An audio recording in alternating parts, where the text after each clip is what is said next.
Hey guys, tonight we're diving into a world of lace tea and absurdly straight spines. That's right, Victorian etiquette, but not the polite please pass the scones kind. No, this is spine splinting, ankle avoiding, eye contact fearing social code at its most bewildering. And tonight, you're not some duchess with a staff and a fainting couch. You dropped into a corseted society where one misplaced elbow could tank your social prospects forever.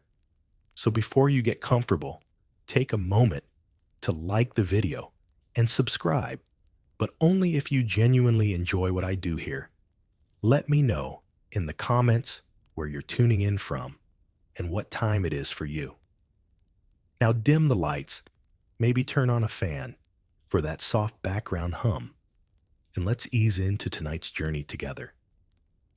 You're sitting in the parlor of a distant aunt's home, third cousin, twice removed, and rich enough to be useful. You've been instructed not to speak unless spoken to, not to breathe too loudly, and under no circumstances are you to let your back touch the chair behind you, because posture, that's not just a detail, it's destiny. You sit with your spine as straight as a ruler, your hands folded demurely in your lap, shoulders back, neck long, and chin gently tucked just enough to look modest, not aloof. Lean back. That would suggest laziness. Cross your legs. Scandalous. You're a Victorian woman, darling, not a dockside sailor. And don't even think about stretching. That's for animals. Back then, posture was practically a resume. A straight spine showed discipline, poise breeding, and bad posture. Historians still argue whether it was seen as a moral failing or a spiritual one, but either way, it was considered deeply suspicious. A slouchy girl was one step away from becoming a scandal, or worse, an actress. Mothers trained daughters early. They'd balance books on their heads during sewing lessons. Some households even had posture-correcting chairs, wooden nightmares with no back support, forcing you to hold your core like a Pilates instructor on a caffeine bender.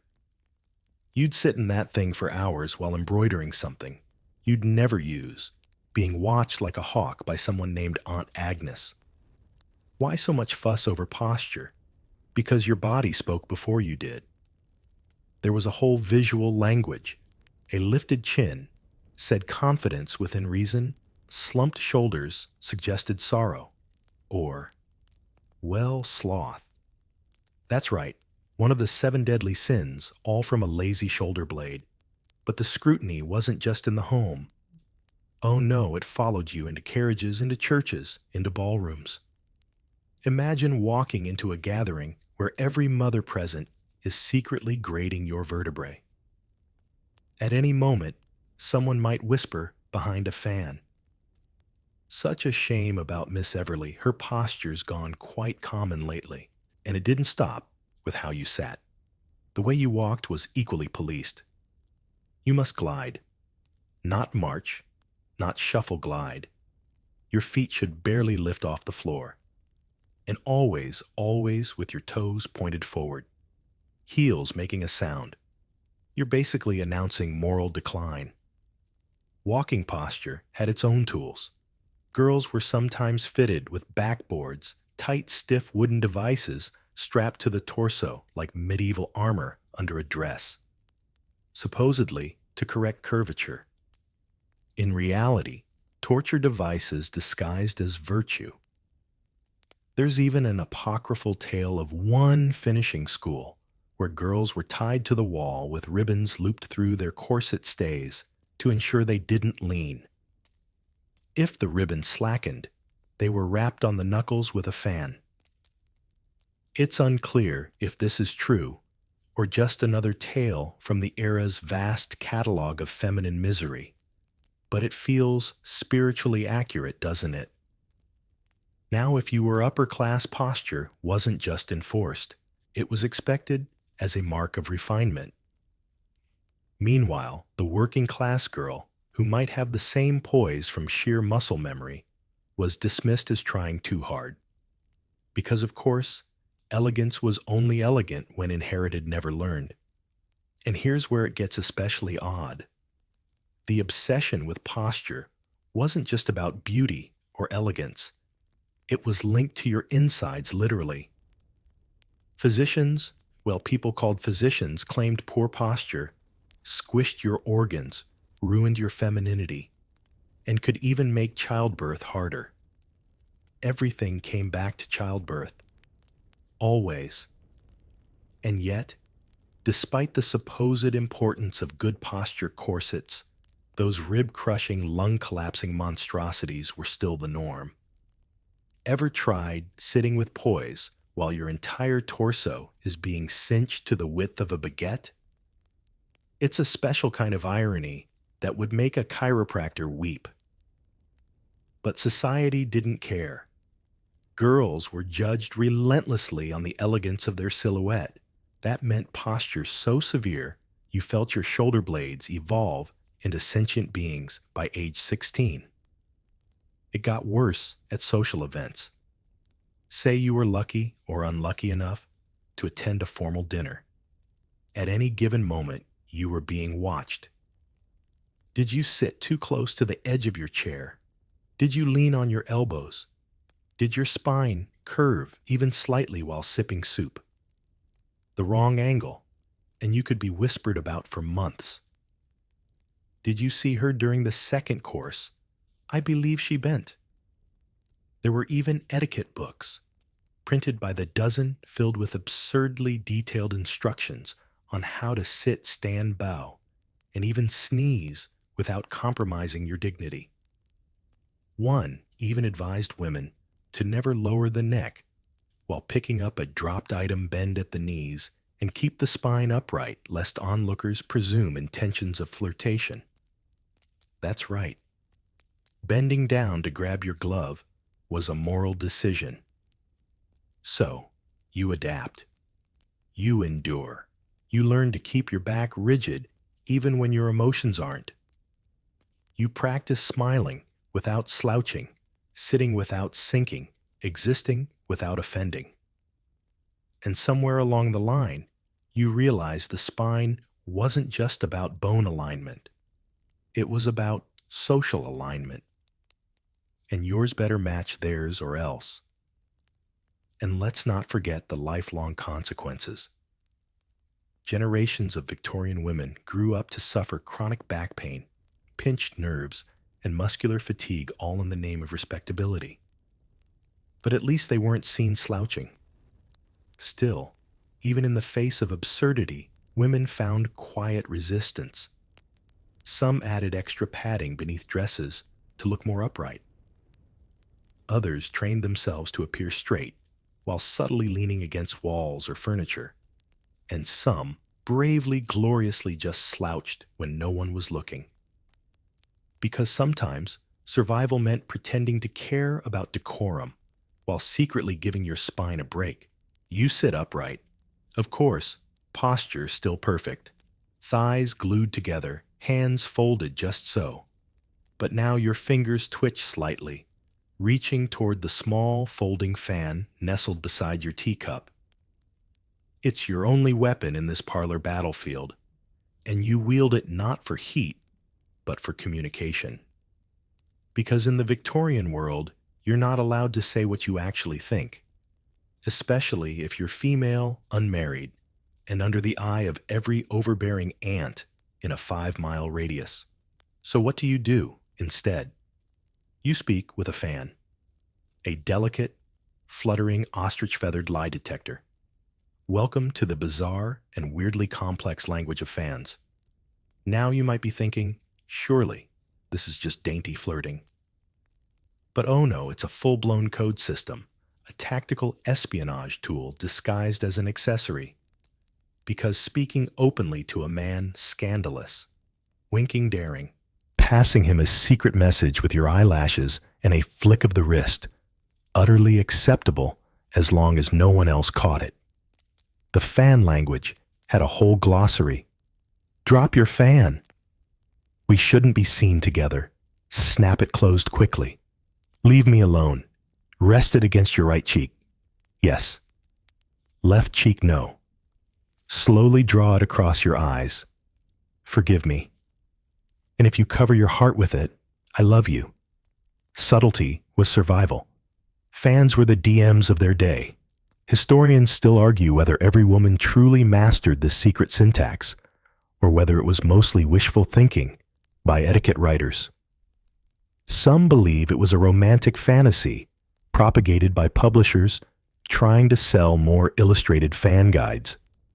Others swear it was real, passed down like a family recipe from aunt to niece. Either way, just imagine the pressure, because here you are, trying to navigate a ballroom filled with velvet and judgment, and you've got to remember whether waving your fan slowly means we're being watched or I detest you. One mix-up, and suddenly you're engaged to the wrong cousin. This wasn't just about flirting either. It was survival for the socially ambitious.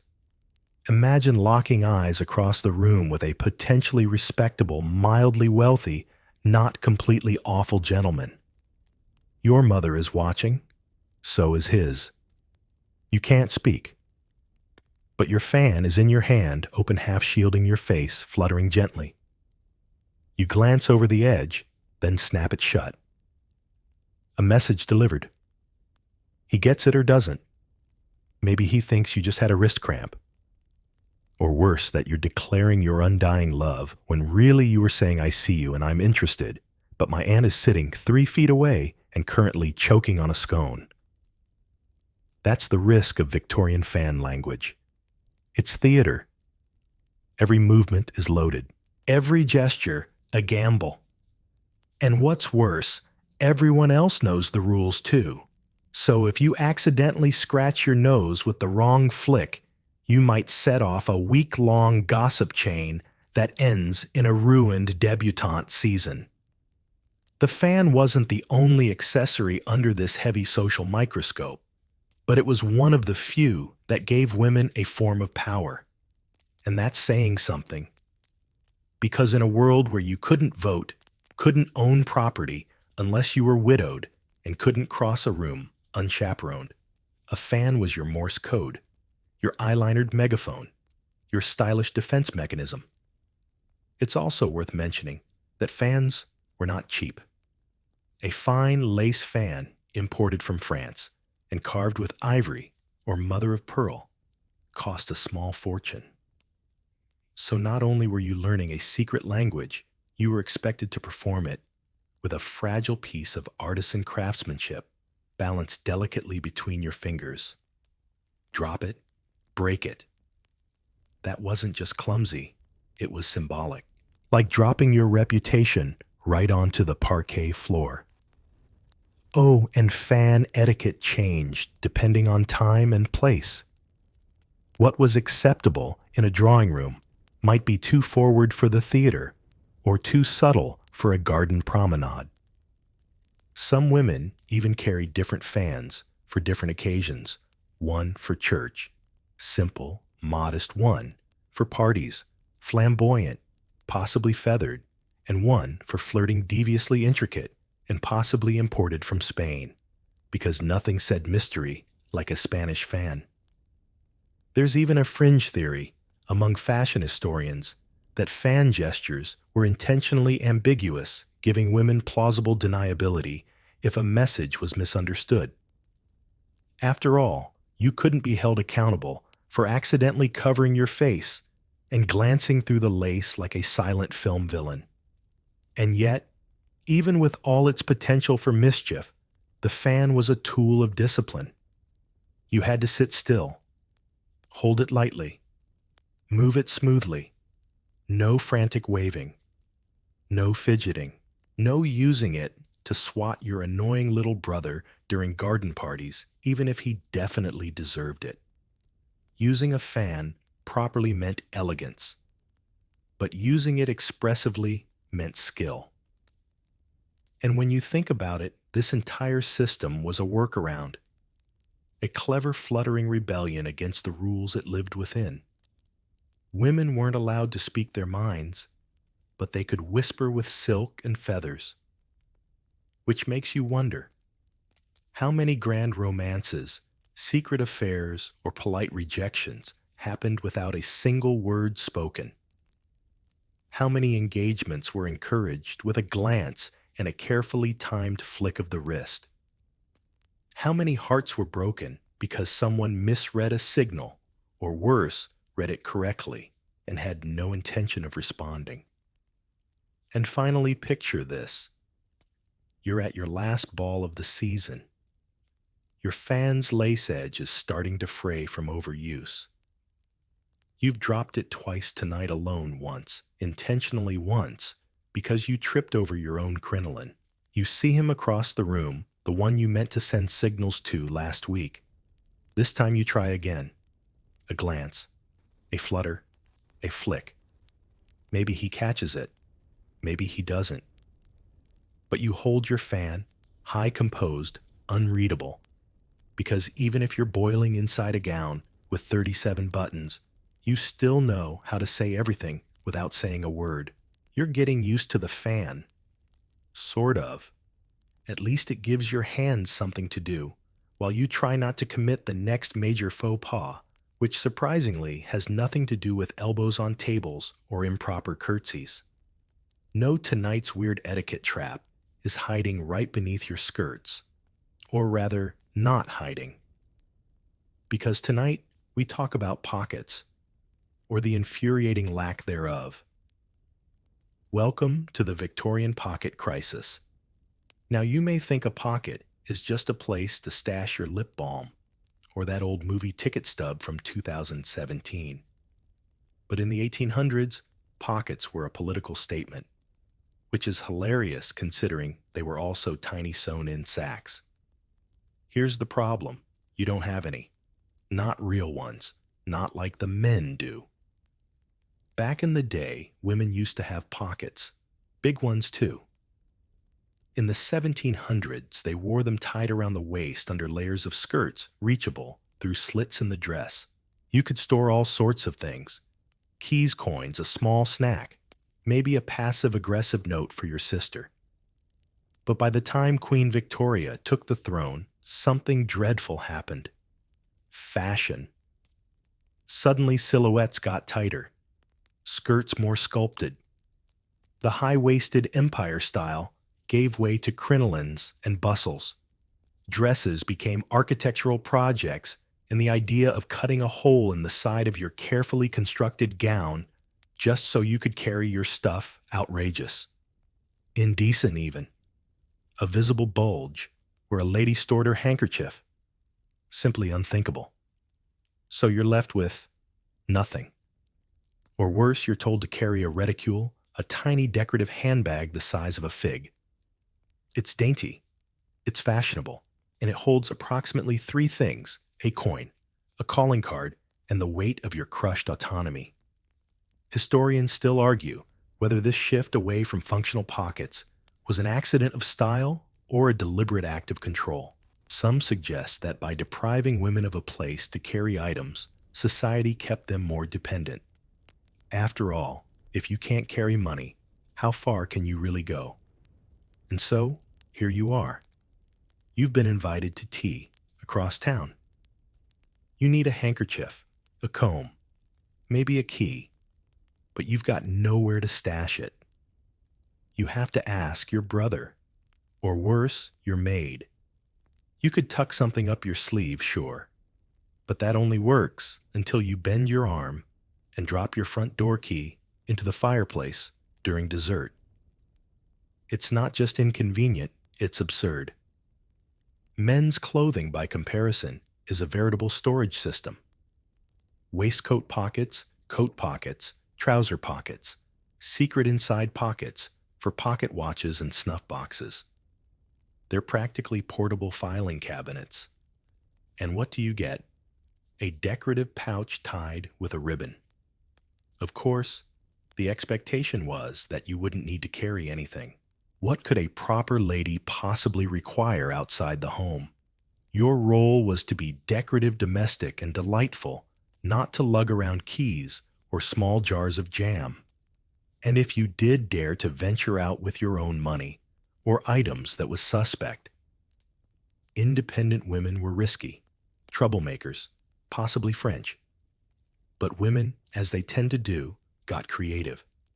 Some kept money in their gloves. Others stitched hidden pockets into petticoats or hid small items beneath hat linings. One particularly rebellious trick involves sewing tiny compartments inside corsets, because if you're already being pinched half to death, you might as well carry your secret spending money next to your spleen. And let's not forget the great keychain hack, tying your keys on a long ribbon around your waist, then tucking the bundle deep beneath your skirts. It made for dramatic jingling, yes, but also gave off powerful domestic goddess who could lock up the pantry and overthrow a government energy. Still, these were Band-Aid solutions. The broader truth was stark: you weren't trusted to carry your own stuff. You had no access, no freedom to act without preparation, no spontaneity. Want to go somewhere? You better plan your accessories like you're launching a moon mission. One wrong move, and you're stranded without a coin for the omnibus or a handkerchief for your allergy attack. God help you if you have both in the same hour. And here's the real kicker. This pocket problem wasn't just about purses. It was about presence. When you can't carry things, you move differently. You rely on others. You linger near chairs with drawers. You plan your routes around what's accessible. And you're constantly reminded, subtly, stylishly, that the world isn't designed for you to function independently in it. There's even an unsettling connection between the absence of pockets and the policing of women's bodies. The less you could carry, the more contained you were. Every object you needed had to be small, soft, silent. Nothing noisy, nothing hard-edged.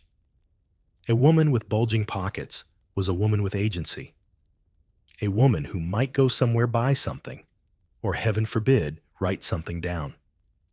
It's worth noting that this nonsense didn't go unchallenged. As the century progressed, suffragettes made pockets for women part of their broader demand for rights. Functional clothing became a quiet revolution. Rational dress societies emerged, advocating for garments that didn't cause spine curvature or require a chaperone to carry your lipstick. They didn't win quickly. Even today, women joke only half-jokingly about dresses without pockets. Pockets has become a modern war cry, a meme, a tiny victory shouted from department store fitting rooms.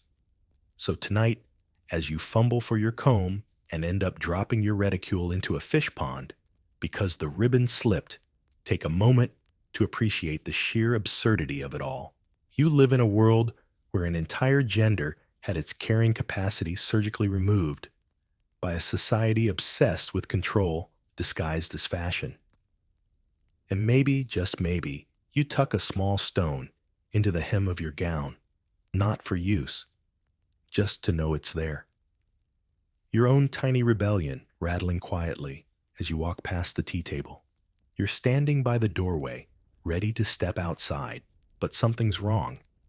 You can't quite put your finger on it until you realize your gloves. You forgot your gloves. Panic. Because in the Victorian world, showing up somewhere with bare hands isn't just awkward, it's practically a declaration of social war. Gloves weren't a fashion choice. They were armor. Etiquette demanded them, society enforced them, and scandal lurked in the fingers of the gloveless. Tonight, you're learning the gospel of the glove. Here's the deal. If you're leaving the house, you're wearing gloves. Visiting someone, gloves. Shopping gloves. Attending a funeral, wedding, tea party, or dramatic reading of Tennyson gloves. And don't even think about church without them. That would be like showing up in socks and a bath towel. You wouldn't just be unholy. You'd be uncivilized, and not just any gloves. The fabric mattered. The length. The color. Whether they were kid leather lace or cotton, there was a glove hierarchy, and you were expected to know your rank. Daytime meant light cotton or soft suede. Evenings demanded opera gloves, long tight, usually white and uncomfortable enough to make your fingers consider mutiny. Take them off too early, faux pas. Keep them on too long, rude. There were rules, dozens of them. Entire pamphlets were written on glove etiquette. You remove your right glove when shaking hands. You never eat with your gloves on. But you don't remove them the moment you enter a room. You wait until the appropriate social cue, usually once your hostess has done it first. It's like a glove-based version of Simon Says. Historians still debate whether glove rules were about hygiene modesty or just a clever way to keep women busy and confused.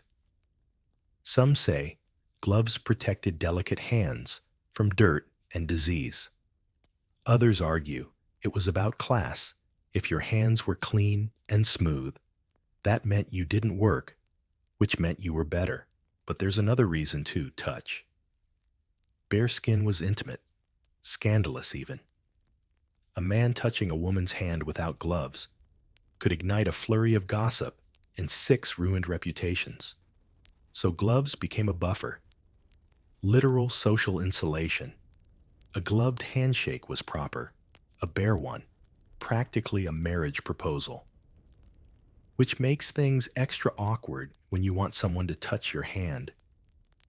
Imagine being in love, or at least infatuated enough to risk embarrassment and having to communicate your feelings one glove at a time. A woman removing her left glove slowly, a coded signal.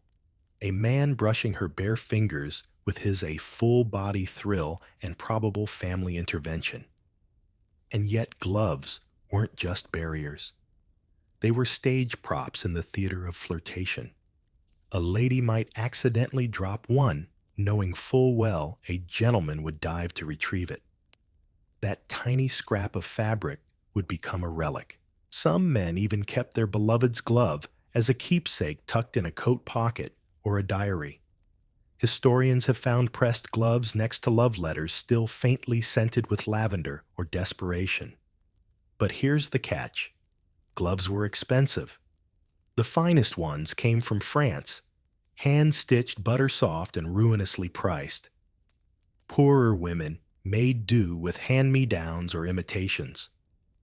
Sometimes they'd bleach worn gloves or repurpose old ones into smaller mitts for children. And if a glove ripped in public, you'd better hope it was your non-dominant hand. Society might forgive a frayed hem, but exposed knuckles social suicide.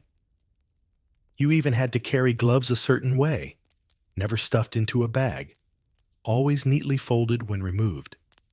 And heaven forbid you fidget with them during a conversation that implied nervousness, distraction, or worse, deceit. There's a whole passage in one etiquette book about how to set your gloves gracefully on a lap without drawing attention. It's absurdly specific. Step 1. Do not make a thwop sound. Step 2. Never let them fall into your teacup. Step 3. Why are you still touching them? And if you think men had it easier, well, yes, they did. Of course they did. But even they were expected to follow glove rules. A gentleman never wore gloves indoors unless the room was cold. He also never touched a lady's glove unless invited, which made glove returning a delicate operation, equal parts chivalry and covert flirtation. It's easy to laugh at this now, all this fretting over fingers. But remember, gloves weren't just fabric. They were part of a costume, a uniform of respectability. Without them, a woman felt exposed, unfinished, improperly dressed. It was like forgetting your shoes, or worse, your reputation. Which brings us to the really strange part, gloves and virtue. Yes, gloves were associated with morality. She's no better than a woman who walks around barehanded, someone might whisper. That line was real. Gloves became metaphors for purity, self-restraint, and good breeding. To remove them in public was like peeling away propriety. It's no wonder gloves became a favorite prop in novels, usually right before the scandal chapter.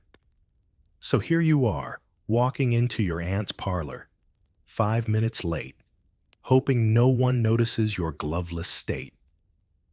You keep your hands close to your skirts. Maybe you pretend to be chilled. Maybe you say you forgot them at church. But deep down, you know what the room is thinking. What else has she forgotten? Her modesty, her morals, her marriage, prospects. It's ridiculous. And yet you feel it. That tiny anxiety, that flutter of shame, all from 10 fingers and no gloves. So next time you slip your hand into a warm glove on a cold morning, spare a thought for your Victorian counterpart. She wasn't just keeping her hands warm. She was keeping her dignity intact, one stitch at a time. You stand outside the home of a Mrs. Hartford Smythe, the air thick with the scent of overgrown lavender and social anxiety. You're not here for fun. You're here for a calling. Not a phone call, those haven't been invented yet, but a ritual more complicated than chess, and about as enjoyable as doing your taxes in a corset. Welcome to the dizzying etiquette of Victorian visiting cards. These weren't just paper. They were your entire social resume, reputation, and personal brand distilled onto a little rectangle of cardstock. Too thick, and you're pretentious. Too thin, and you clearly don't belong. It had to be creamy, tastefully engraved, no colors, no frills, and absolutely no scent. This was not a love note.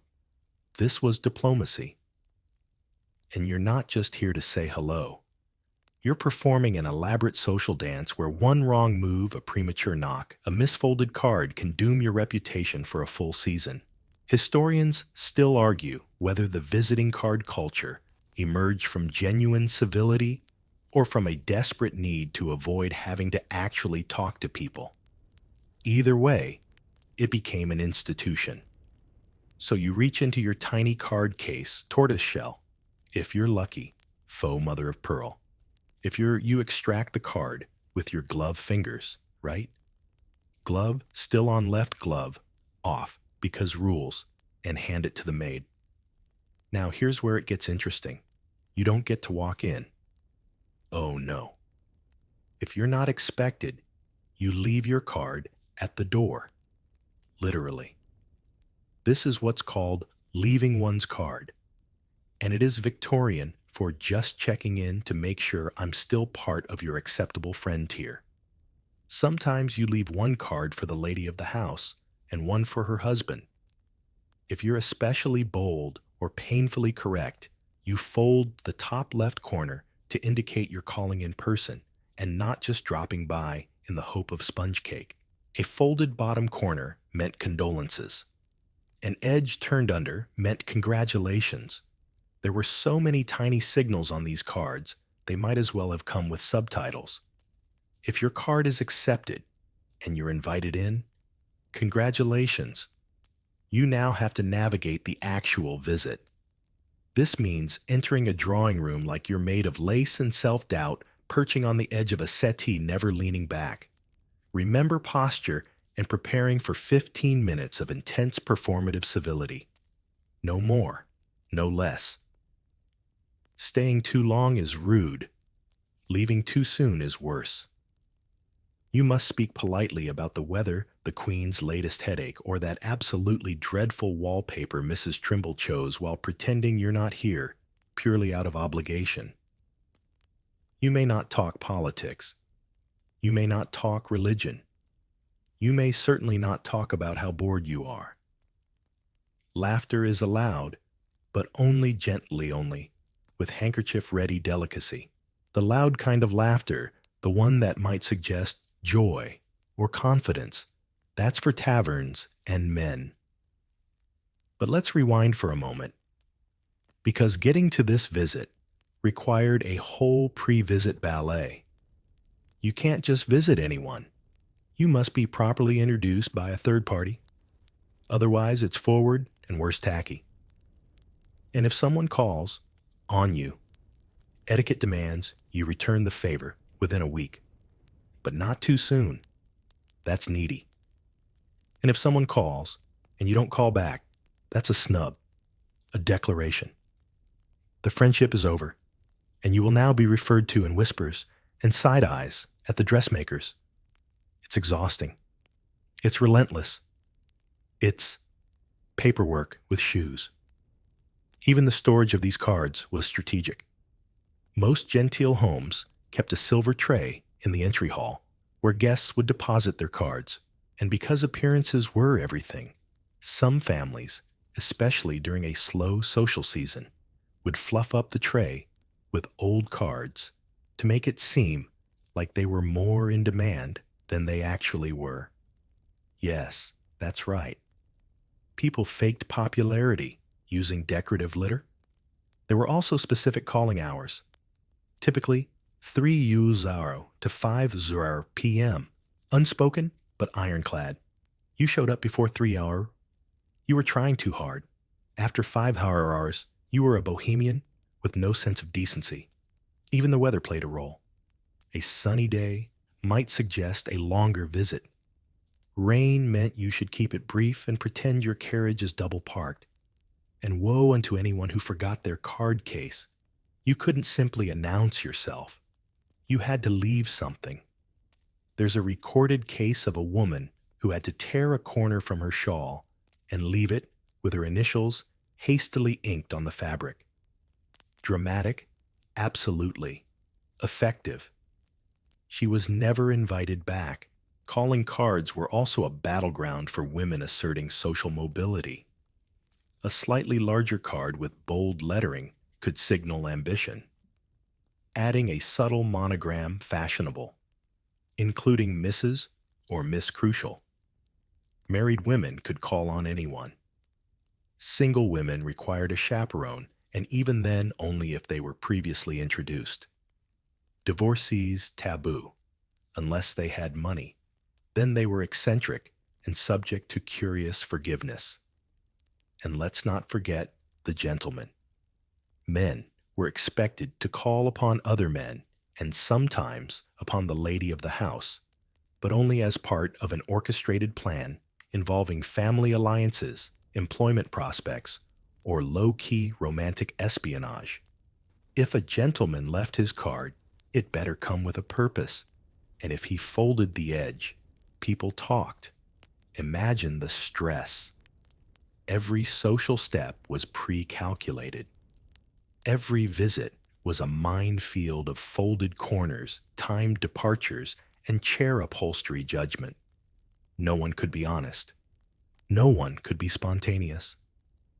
And yet, everyone participated like some elaborate theatrical farce where everyone forgot their lines and no one dared admit it. Still, some women found a strange kind of power in it all. They became masters of the social circuit, reading the folded corners like tea leaves, managing who was in and who was out with the flick of a fan and the placement of a card. Your reputation might depend on the thickness of your card stock, but if you played the game right, you could climb the social ladder, one meticulously engraved visit at a time. So as you step back into your carriage, tucking your gloves properly and faking a grateful smile, remember this. In the Victorian world, relationships weren't built with conversations. They were built with paper polish and precisely folded corners. And you'd better hope yours said exactly what you meant. You've survived the calling card gauntlet. Bravo. But don't relax just yet. You're now at a proper dinner party. The candles are flickering. The butler has vanished into the wallpaper like a well-trained ghost, and everyone is gliding to their assigned seats like human chess pieces. That's right.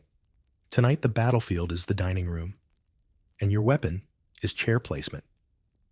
Because in Victorian etiquette, where you sit was just as important as who you were.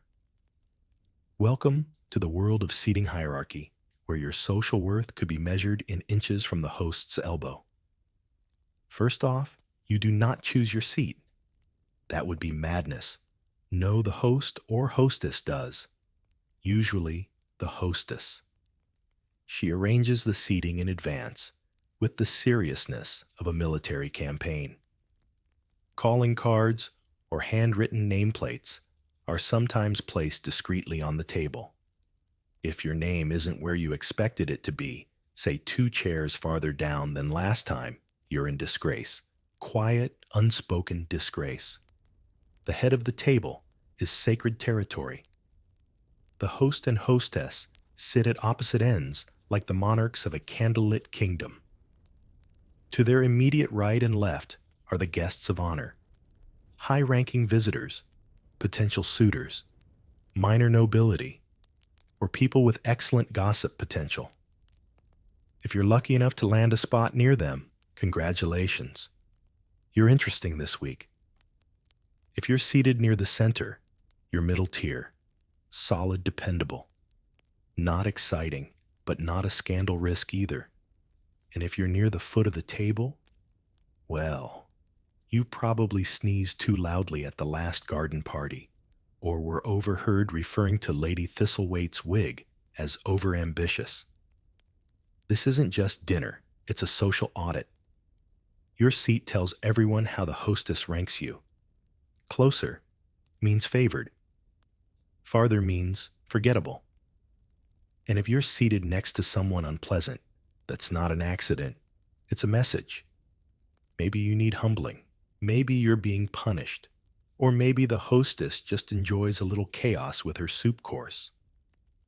Now, if you're unmarried, your seating comes with even more layers.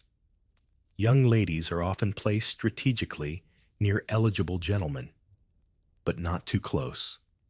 That would be obvious. And heaven forbid, the man in question is left-handed. That could result in awkward elbow collisions and completely derail the illusion of effortless grace. And speaking of grace, you're expected to sit, glide, and smile all at once.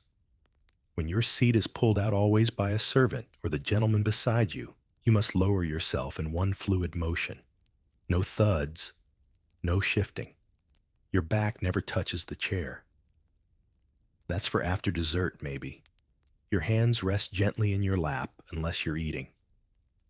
Your ankles must remain side by side, hidden under your gown, like a secret you'd never dare share.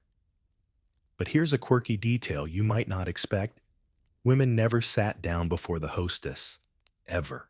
Doing so was a breach of etiquette, as if saying, I control the room now, which unless your last name is Windsor, you definitely do not. You wait until she sits. You follow her cues.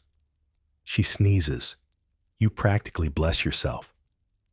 And when it comes to conversation, you're only supposed to talk to the person on your left during the first course, then the one on your right for the second. It alternates like a silent formal dance choreographed to keep you from showing favoritism, or worse, forming an alliance.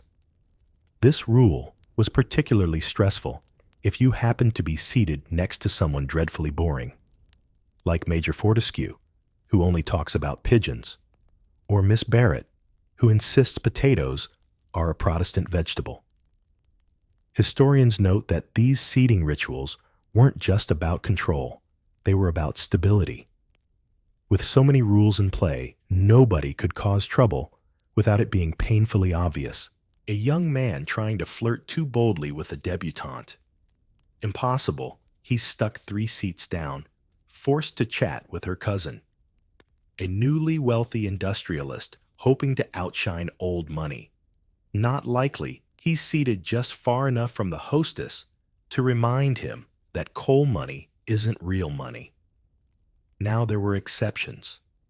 Sometimes hosts arranged mixed seating, men and women alternating around the table. Other times, especially in less formal meals, women sat together at one end and men at the other. But no matter the format, the hierarchy still reigned. You knew who mattered by how close they were to the candles, the wine, and the carving knives. There's even a strange superstition from the era being seated with your back to the door meant you were vulnerable to bad luck, or gossip, or worse surprise proposals. Some women would politely request to be moved if their chair faced an open archway. Better to offend your hostess than leave the evening with a new fiancé and a mother-in-law who collects bone china and grudges. Let's not forget that if you were hosting this affair, your job was even harder. You had to balance personalities, flirtation potential, and family feuds like a Regency-era event planner. Seating the wrong two people next to each other could spark a duel, a scandal, or worst of all, an awkward silence. And yes, there are recorded cases of guests refusing to attend because they didn't like their assigned seat. In one infamous account, a duchess walked out of a dinner party upon finding herself placed next to a newly titled baronet. "I dine with blood," she reportedly said, "not ink." That is both savage and deeply on brand for the period. So here you are, finally seated, finally still, and deeply aware that you are surrounded by people who are also deeply aware of you. You nod at the lady across from you. You smile not too widely at the gentleman beside you. You pretend not to notice the whispered comment about your gloves. You fold your napkin just right, and you wait. Because in this room, silence is strategy. Seating is status. And the dinner hasn't even started yet. The dinner is over. The candles are dimming, and your corset is staging a full-blown rebellion. You've smiled, nodded, and not once reached for the wrong fork. Well done. But just when you think you've made it through the evening without social injury, your hostess rises and says, "Shall we take a turn about the drawing room?" Oh no, it's happening. You're going to have to walk. In public. With other people watching, and worse yet, there are stairs. Victorian staircase etiquette was less about architectural navigation and more about avoiding moral collapse. Because somehow, even walking up a flight of stairs could be suggestive if you weren't careful. So here you are, heel pressed delicately into the carpet runner, one hand resting lightly on the banister, but not gripping. It's for balance, not clinging for dear life as you begin your elegant ascent. Behind you, a gentleman. And this is where things get delicate. Because in proper Victorian society, a man was never supposed to ascend the stairs directly behind a lady. That would mean he'd be at eye level with her ankles, or worse, her calves. And in this deeply paranoid social ecosystem, that was akin to gazing directly at her inner thoughts. Scandalous, indecent, practically foreplay. Historians still debate whether this fear of ankles was exaggerated or deeply sincere. Some argue it stemmed from earlier eras when exposed ankles were indeed considered erotic. Others believe it was part of a broader societal obsession with keeping women's bodies as obscured as possible, lest someone have a spontaneous impure thought and civilization collapse. Whatever the case, the result was that staircase protocol became weirdly specific. If a man and woman ascended stairs together, the man either had to hang back awkwardly, or if he was bold, go up first, so he couldn't ogle anything he wasn't supposed to. Of course, this led to a lot of awkward shuffling at the bottom of staircases where everyone politely insisted the other go first until someone's social confidence imploded. It was like a duel of chivalry after you. No, I insist after you. I couldn't possibly, but I might see your shoes. Exactly. And speaking of shoes, those were another problem. Women's hemlines were long, yes, but stairs made them treacherous. One wrong step, and the whole skirt could hike up just enough to flash a glimpse of stocking. You could be the picture of propriety all evening, and then one misstep on the staircase, and boom, gossip fodder for weeks. Did you see Miss Elbridge's left shin brazen? So women learned to glide. You practiced it. You held your skirts just high enough to avoid tripping, but not so high that anything suggestive peeked out. There's even a whole chapter in some etiquette manuals devoted to stair deportment, yes, deportment complete with diagrams of hand placement, skirt lifting techniques, and optimal facial expressions. Let's not forget what you were wearing either. Corsets tightened your waist and compromised your lung capacity. Petticoats swirled like fabric whirlpools. Bustles gave you the lower body range of motion of a refrigerator. And yet you were expected to climb stairs like you weighed nothing like gravity, itself admired your breeding and decided to ease up a bit. Then there were public stairs, outdoor stairs, the ones in parks or at the front of churches.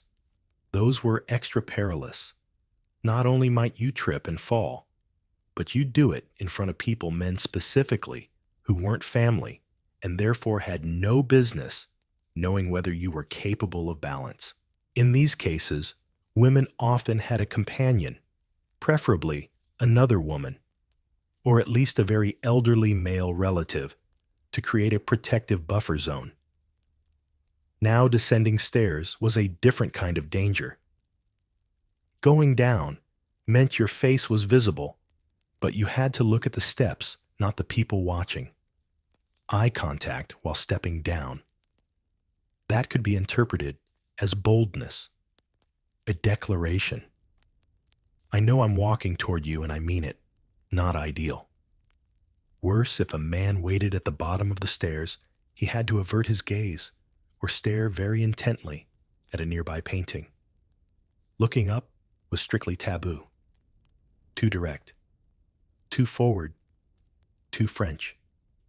And you never offered your hand unless you stumbled, in which case the appropriate gesture from a gentleman was to catch you and immediately apologize as if he had done something wrong. It's all about appearances and control. Victorian women were taught that every movement mattered. Walking was performance. Stairs were a stage, and any hint of imbalance, physical or social, could leave a mark. There's even a fringe theory that staircase etiquette was part of how women were trained to make themselves smaller, quieter, less noticeable. You learned to float instead of stride, to descend without sound, to avoid collision conversation and scandal with equal precision. And if you were noticed, you better hope it was for your grace, not your ankles. Still, there were exceptions. Daring women, the rebellious kind who didn't wait for a chaperone at every stairwell, who marched up stone steps without a single glance behind. Some even, brace yourself, let men follow them. These were often American women, scandalously independent, prone to speaking their minds and walking like they meant it. British society tolerated them. Barely. But only because they were assumed to return home eventually. So back to you. Your foot touches the final stair. You've made it. Your skirt stayed in place. Your gloves didn't catch. The gentleman behind you stared at the banister, like his life depended on it. And now you step gracefully into the drawing room again. One more etiquette obstacle conquered. But don't get too confident. The piano has just been uncovered. Someone's about to suggest a sing-along, and the rule for refusing politely without offending anyone, that's a whole other staircase to climb. You survived the stairs. Barely. But now you're perched once again on the edge of a too small sofa in a too stiff drawing room, sipping tea that tastes like boiled patience. Conversation drifts around you, something about a bishop's garden, Something about a niece's debut, and you're politely pretending to care. But inside your sleeve, your hand is twitching. Why? Because tucked there is your secret weapon, your coded companion, your delicate, damp defender, the handkerchief. Tonight, it's not just to dab a tear or blot a brow. No, your handkerchief is about to speak volumes, and you don't even have to say a word. In Victorian society, a handkerchief wasn't just a square of fabric. It was a communication device. Folded, dropped, fluttered, or twirled, it sent messages more scandalous than the average dinner party ever dared to voice. The language of fans might have been dramatic, but handkerchiefs, they were low-key, dangerous. Let's start with the basics. Everyone had one. Some people had dozens. They came in linen cotton, even lace-trimmed silk if you were posh, or at least pretending to be. Monograms were common. Scented ones were a minor flirtation. But like everything in your tightly corseted life, there were rules. A lady never blew her nose audibly. That was considered ghastly. A gentle dab at the nostrils was permitted barely, but only if it was done quietly and with grace, like you were apologizing to the air for existing. Sneezing. Oh, that was a whole affair. If it caught you off guard, you were to smother it with your handkerchief, as though warding off an evil spirit. One sniffle too loud, and you'd be remembered forever as that girl with the sinus scandal. But beyond the sniffles, handkerchiefs were coded tools, folded neatly and held in the left hand. You're saying I'm awaiting your approach. Twirled absent-mindedly, I'm bored. Dropped by accident in front of a gentleman. That's no accident. That's bait, and if he picks it up and hands it back with a meaningful glance, well, now it's a courtship. Historians still argue how widespread this handkerchief language really was. Some claim it was just a literary flourish, something from romantic novels and not actual tea rooms. Others believe women really did master these signals as a workaround to their voiceless roles. After all, when society says you can't speak first, you find other ways to get your message across, even if it involves feigned allergies. There's a delightful account, possibly apocryphal, of a lady at a garden party who dropped her handkerchief 3 times in front of 3 different men before someone finally picked it up. Either she was terrible at aim or incredibly strategic. Either way, she got a marriage proposal that autumn, so points for persistence. And the messages didn't stop at flirtation. A crumpled handkerchief might suggest heartbreak. A carefully embroidered one, given as a gift, could mean friendship alliance or deeper feelings never spoken aloud. Some women stitched initials into the corner in secret code, using flowers or tiny knots as symbols, like Morse code for the emotionally repressed. Of course, there was etiquette around receiving a handkerchief too. If someone returned it to you folded, that was respectful. If they handed it back open, that was suggestive. If they kept it, well, you either just got engaged or started a duel, possibly both. Let's also talk hygiene, or the lack thereof. Handkerchiefs weren't just dainty flirts. They were expected to handle everything from tears to colds to heat-induced glow. But washing them, that was its own ordeal. Upper-class women might have a lady's maid to handle such matters. Middle-class women they scrubbed delicately with lavender water and hung them to dry in the shadow of a hydrangea bush. At least that's what the magazines said, and heaven help you if you lent someone your handkerchief.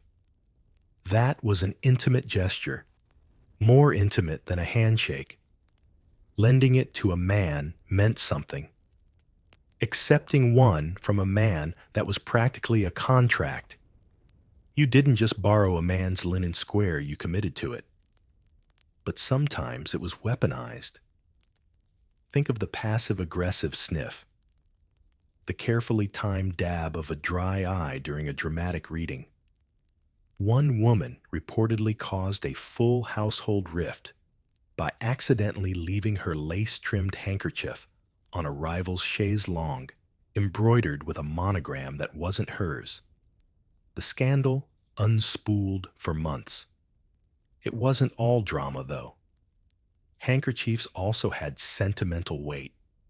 They were kept in memory boxes pressed between pages of love letters. They were handed down mother to daughter as tokens of femininity and restraint.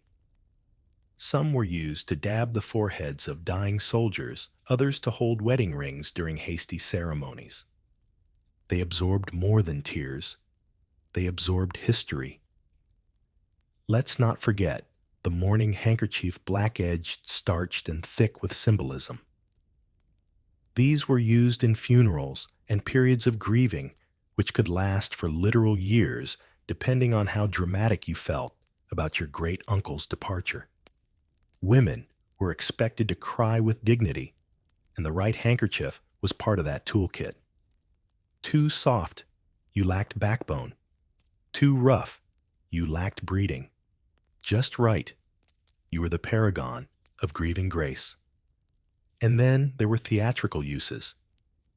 In a moment of great emotion, real or faked, you might clutch the handkerchief to your chest or dab at the corner of your eye while leaving the room dramatically.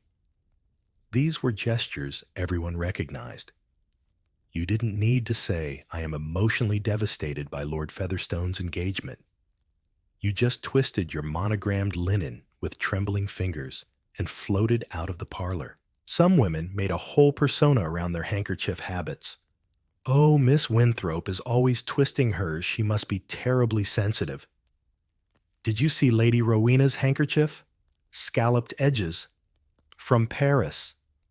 She dropped hers 3 times at the last music hall. Brazen."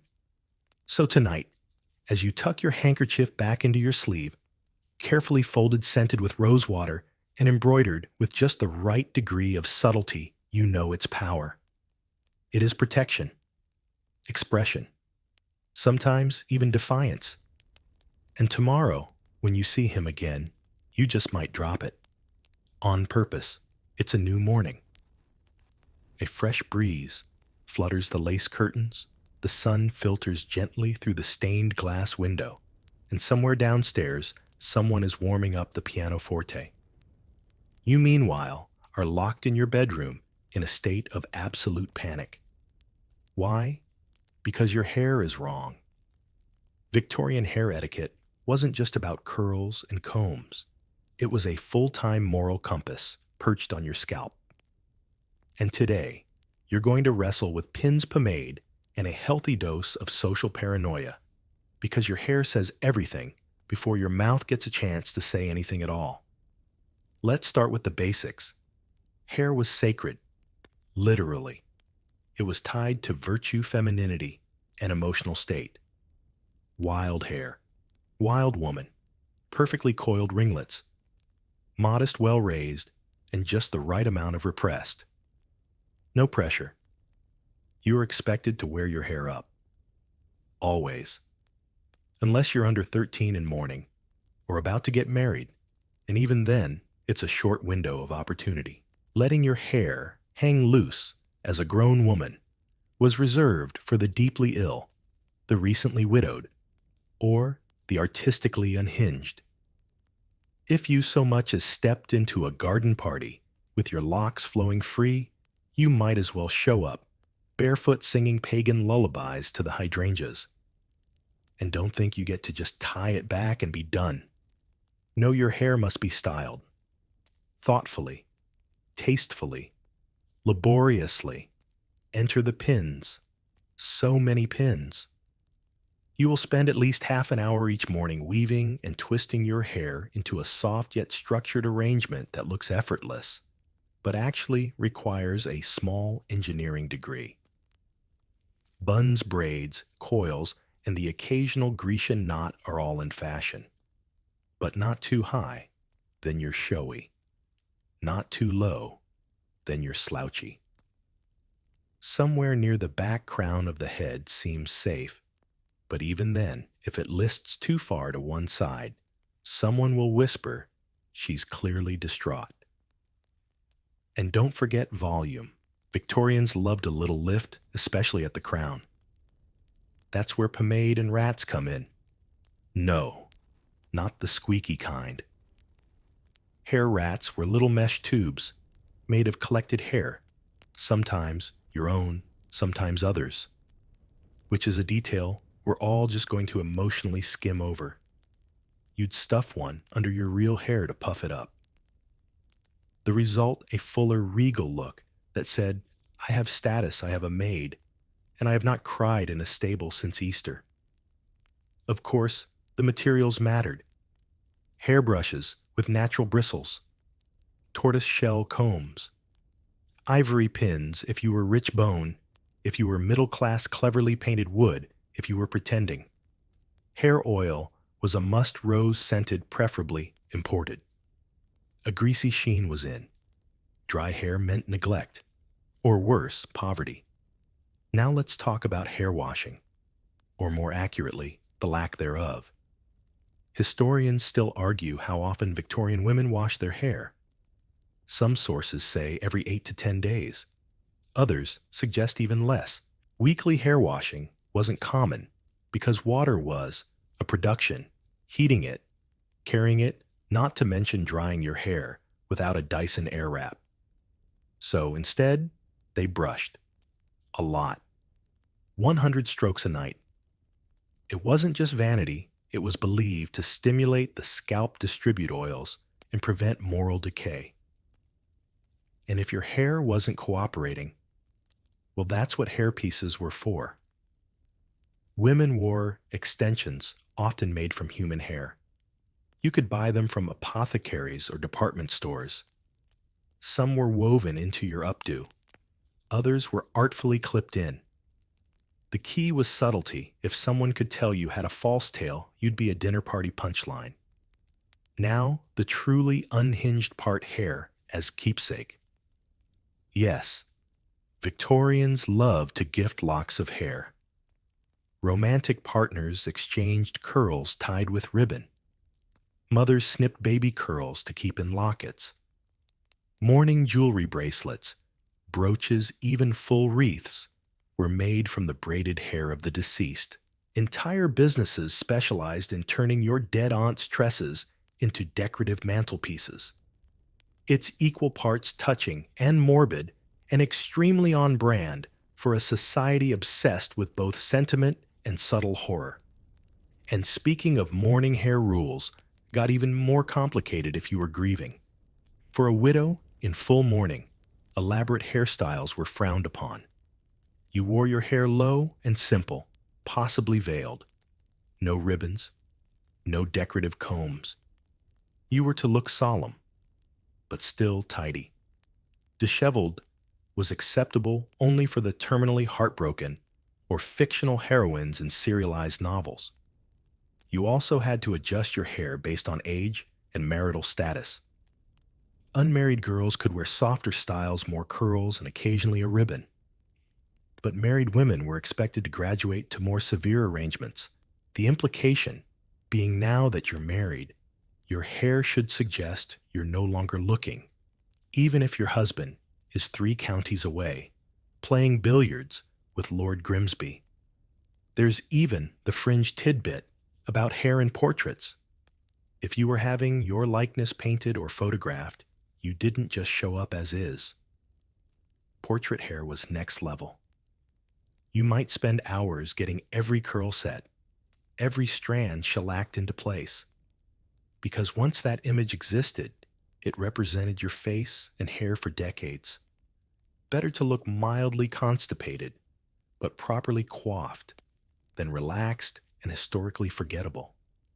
Some ladies employed hairdressers. The wealthiest had daily styling help. Others trained their maids in the fine art of decorative braiding.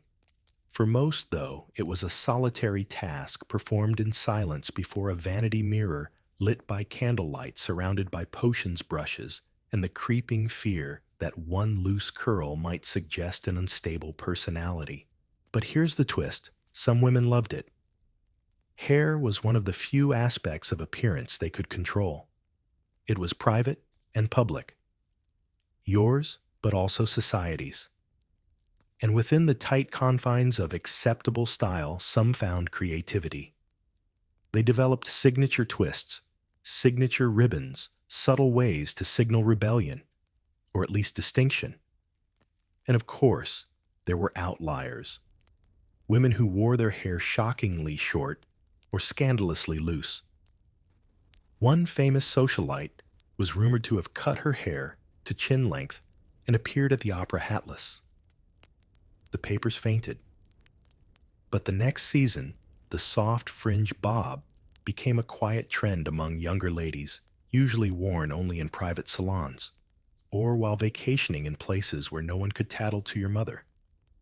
So now, as you adjust the final pin, smooth the last flyaway with pomade, and glance one last time in the mirror, you breathe deep. Your hair is perfect, quietly dignified. Not too interesting, not too plain. Just enough to earn polite nods from the other ladies and the faintest glance from the gentleman beside the hearth. Because in the end, your hair doesn't just sit there. It speaks. In ringlets and buns, in gloss and volume, in every unspoken rule twisted into a strand. And tonight, it says I know exactly what I'm doing. Even if you absolutely definitely do not, you've managed your hair, your gloves, your calling cards. You've climbed the stairs with ankle-preserving grace and survived the dinner seating chart unscathed. You're practically royalty until you laugh. Just a little chuckle. A tiny, well-earned burst of amusement at Lord Bafferton's absurd opinion that cucumbers are naturally spicy. And suddenly the room shifts. Heads turn, eyebrows twitch. A silence heavier than your bustle settles in. Because tonight, dear friend, you have committed the crime of improper laughter. Victorian women, you see, were expected to express amusement the way one might react to a particularly tasteful doily with quiet, composed appreciation. Anything louder than a mild titter, dangerous. Loud laughter was unladylike, undignified, and worst of all, vulgar. Let's set the scene. You're in the drawing room. Someone has just delivered a pun about Lord Wellington's boots, and your whole being wants to laugh. Not because it's funny, Victorian humor rarely is, but because it's allowed. This is your window, a narrow chink in the armor of formality. But how you laugh matters. A lady should cover her mouth, not hide her face like a Victorian ninja, but delicately as if catching a butterfly of amusement before it flutters away. The volume must stay low. The eyes can sparkle, but not roll. The shoulders may shake slightly, but any indication of a real body-involved belly, laugh unthinkable.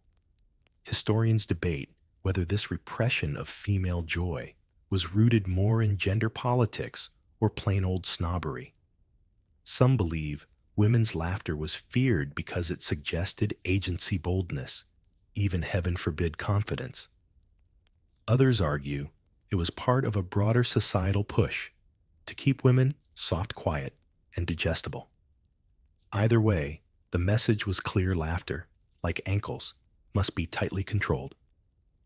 And so, Victorian etiquette books offered actual instructions on how to laugh. You were to be mirthful, not boisterous; amused, not gleeful; no open mouths, no toothy grins; a smile that lingers charming; a giggle that echoes dreadful.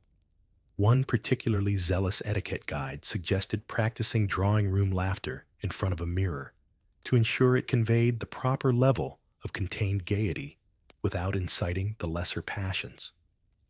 Which translated means, don't laugh like a real person. Laugh like a very polite ghost. And it wasn't just laughter itself, it was who you laughed at. Making fun of someone above your station, dangerous. Laughing with someone of higher status, risky. Mocking anyone in the room, utterly off limits. Most safe. Laughing at yourself, as long as it was gentle and didn't imply actual self-awareness, which was also discouraged. Now, of course, some women rebelled, quietly, strategically. A well-timed snort behind a fan. A muttered quip masked as a cough. One famously sharp-tongued duchess was known to raise her glass and say, "How hilarious," in a voice that could curdle tea, and somehow that was acceptable because she never cracked a smile. But the real danger was in laughter that sounded like joy. You laugh loudly, and people assume you are bold. Bold becomes brash. Brash becomes dangerous. And suddenly your name is being mentioned in the same breath as actresses, American heiresses, and worst of all, suffragists. There's a curious side note here. Victorian men were encouraged to laugh. Roaring with laughter over port and roast beef was positively masculine. Jokes in the smoking room. Go wild. Bawdy limericks. As long as no women were present, you could recite filth until your monocle steamed up. But women were to receive humor, not contribute to it. To laugh gently, or not at all. This disparity didn't go unnoticed. Some women turned it into art. They mastered the mirror laugh, reflecting the amusement of their companions without betraying what they actually thought. Think of it as emotional ventriloquism. If your neighbor chuckled, you smiled. If your host guffawed, you offered a dainty ha-ha. You never laughed first. You never laughed louder. You laughed socially, not emotionally. Let's not forget the perils of the wrong kind of laughter. Nervous laughter during a eulogy, disastrous. A giggle during a prayer, spiritually ruinous. And laughing during a dramatic poetry reading, especially if it involves weeping willows, dead lovers, or anyone named Beatrice, could exile you from polite society and your book club. And if heaven forbid, you actually snorted, oh dear. There's a story, possibly apocryphal, of a viscountess who let slip a full-bodied snort during a poorly delivered toast. She was escorted out under the guise of a sudden headache and never invited back to that particular estate again. Her social obituary was written that night over cold veal and whispering fans. But in the privacy of women's gatherings, the laughter rules shifted. Tea rooms sewing circles the occasional ladies' afternoon free from men, and social pressure, these were safe zones. Here, laughter could slip out more freely, less rehearsed. Still restrained, yes, but genuine. The kind that crinkles eyes and shakes corsets. Brief reprieves where women could be human for 15 minutes between tea refills. And even those moments had structure. Laughing too much suggested you were idle, too little frigid. The goal was balance. To be the kind of woman whose laughter sounded like wind chimes in a summer breeze, not like someone who once read a funny novel and didn't recover for days. Some women wrote about the stifling nature of laughter etiquette in their diaries. One young woman described practicing smiling sounds in the mirror to soften her natural laugh. Another confessed she once faked a cough to cover a snicker at a bishop's toupee. And yet, even with these private frustrations, most complied. It was survival. Because in the Victorian world, a woman's laugh was never just a laugh. It was a signal, a test, a trap. So now, as you sit on that too small sofa, eyes sparkling but lips barely parted, you release a laugh. Soft, polished, palatable. It floats out into the parlor lands, gently on the floral rug, and disappears.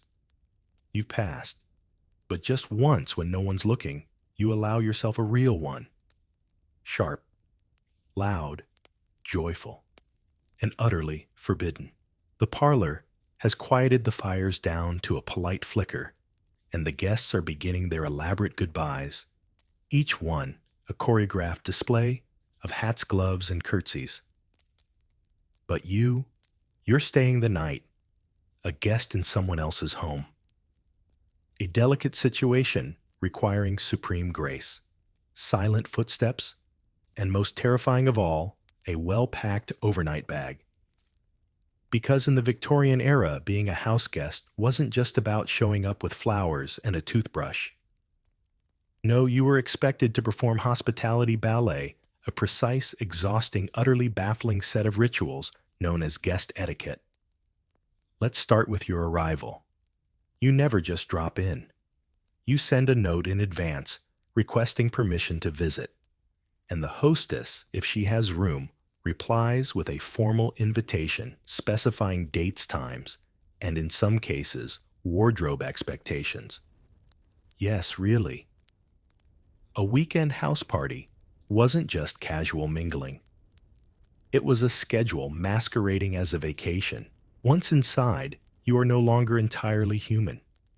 You are a guest, which means you must be delightful, undemanding, and eternally grateful, even if the bed is lumpy and the wash basin smells faintly of mothballs. Your bags are taken up by a servant. You are led to your room, a guest chamber decorated to convey that your presence is valued, but not too valued lest you linger. There's a pitcher of water, a comb you probably won't use, and a bell pull cord hanging by the fireplace, which you are absolutely terrified to touch. What if you summon someone by accident? What if it rings in the drawing room, so you don't touch it? You unpack in silence, carefully placing your underthings beneath a shawl, so as not to scandalize the wallpaper. Then comes the guest book. Ah, yes. Many Victorian homes kept one, a large leather-bound tome, in which you were expected to write your name date of arrival, and perhaps a sentiment like, "So honored to be among such dear friends." Anything less than syrupy flattery marked you as ungrateful. But go too poetic, and you risk sounding sarcastic. It's a fine, punishing line. Once you've inscribed your obligatory praise, you're free to enjoy the hospitality, which of course means following more rules. You rise when the household rises, not before you'll wake the servants, and not after you'll be judged. Breakfast is usually informal, but by Victorian standards, that still involves specific dishes, specific serving orders, and exactly zero discussion of anything controversial before the third slice of toast. Now, here's a weird one. You don't compliment the food too much. Doing so implies surprise. What delicious roast partridge sounds like, "I didn't expect this dump to serve edible game." So you keep it modest. So agreeable, you might murmur. Quite a pleasing texture. Food is not about pleasure. It's about civility, with a side of boiled vegetables. The rest of the day is structured morning walks, reading in the drawing room, maybe croquet or charades if the host is feeling whimsical. And you are expected to participate. Declining an activity without a very good excuse, and "No, I'm introverted and prefer solitude," is not a good excuse, is considered rude. And what of privacy? Hilarious. You have none. Your room may not lock. Your washstand may share a wall with someone else's. And Victorian houses, for all their grandeur, were often drafty and creaky. Everyone hears everything. So you tread lightly, cough discreetly, and do not slam doors under any circumstances unless you want your character evaluated over scones tomorrow morning. Now let's talk bathroom etiquette, or more accurately, the lack of it. Modern plumbing was not widespread. Many guest rooms had chamber pots tucked discreetly under the bed or in a closet attached to the wall. Using it was an exercise in stealth and courage, emptying it, a servant's job, which is precisely why you feel awful every time you remember it's there. Some women went entire weekends without using it at all, holding everything in until they returned home like bladder-based martyrs. Bathing was another ordeal. A full bath might be prepared once during your stay, and only if requested with advance notice. You'd be brought hot water poured lovingly into a small hip bath and left to wash in the middle of your freezing guest room with only a curtain or modesty screen for privacy. You'd scrub fast dry faster and hope no one knocked on the door mid-lather, and the towels monogrammed. Fluffy. Absolutely not. Functional barely. You're more likely to dry yourself with a rectangle of mild exfoliation and a whisper of cotton than anything resembling a spa experience. Let's return now to your duties as a charming guest. You must show gratitude constantly, but subtly. Gushing makes hosts uncomfortable, but too little thanks, and you risk being struck from the guest list permanently. The correct tone is quietly radiant. The correct volume is audible to the hostess, but not the footman. The correct topic is never how tired you are. One particularly quirky expectation: leave no trace. Your belongings should remain tidy, your bed smoothly made, even though someone else will remake it, and your activities discreet. If someone finds a glove left behind, or a novel spine cracked open on the settee, that's a breach. You are here to enrich the atmosphere, not imprint on it. And when it's time to leave, you do not simply pack and go. You must say goodbye to every member of the household, leave a final note or small token for your hostess, and express hope that you have not disturbed the serenity of her home. A flower pressed into a book, a small embroidered handkerchief, something you conveniently packed just in case, because this is what good guests do.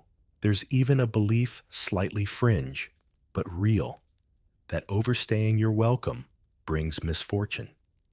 3 nights is civility said one etiquette book.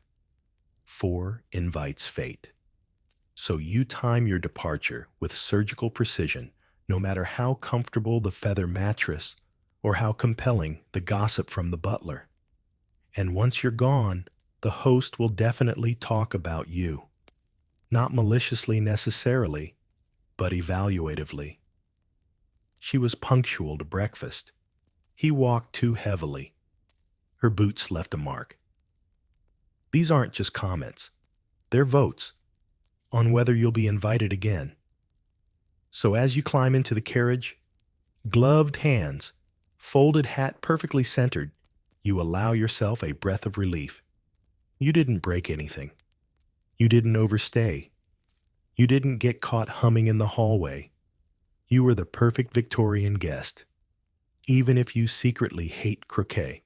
You've returned from your house visit gracefully declined a 3rd slice of boiled pudding, and your hair still smells faintly of someone else's lavender soap. But before you can collapse in a grateful heap, you remember you've got to write letters. And not just any letters, proper ones. Because in the Victorian world, communication wasn't just about saying the right thing. It was about writing the right thing. With the right ink. On the right paper. Folded the right way. Sealed with the right wax. And scented with the appropriate level of tragedy. Let's start with the stationery itself. Your writing paper must be cream or pale blue. No floral borders. No cartoon ponies. Definitely no sparkles. A subtle monogram in the top corner is acceptable, provided it doesn't scream, "I designed this myself with dreams of grandeur." Envelopes. Ungummed. You seal them with wax, of course. And yes, there is a correct wax for every occasion. Bright red. That's romantic, maybe too romantic, dangerously close to scandalous. Black wax is for mourning. Blue is for friendships or familial notes. Green fringe, weird, slightly witchy. Proceed with caution. Your ink must be black or dark blue. Violet is flirtatious. Brown suggests eccentricity, and green ink. That's how you get talked about. You write with a dip pen, not a fountain pen that's new money behavior. And your handwriting, it better be slanted, graceful, and unmistakably yours. A single ink blot could ruin a courtship. Now let's talk about content. Letters weren't just a way to say hello. They were social performance pieces. Every sentence mattered.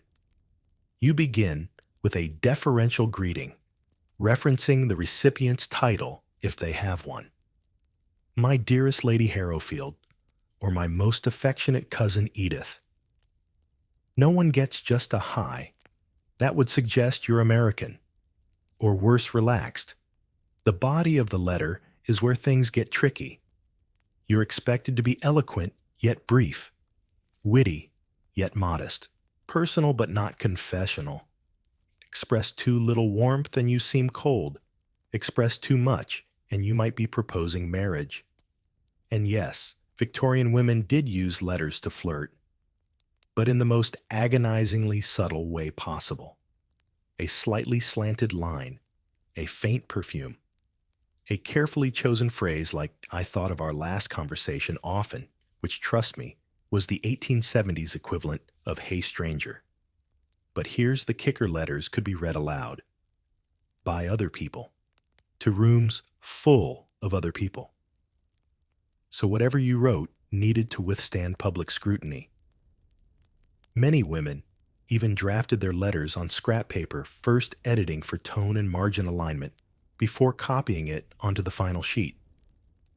Because yes, there was etiquette for how far your lines should stretch. Leave too much white space, and it seems wasteful. Go too close to the edges, and you look desperate.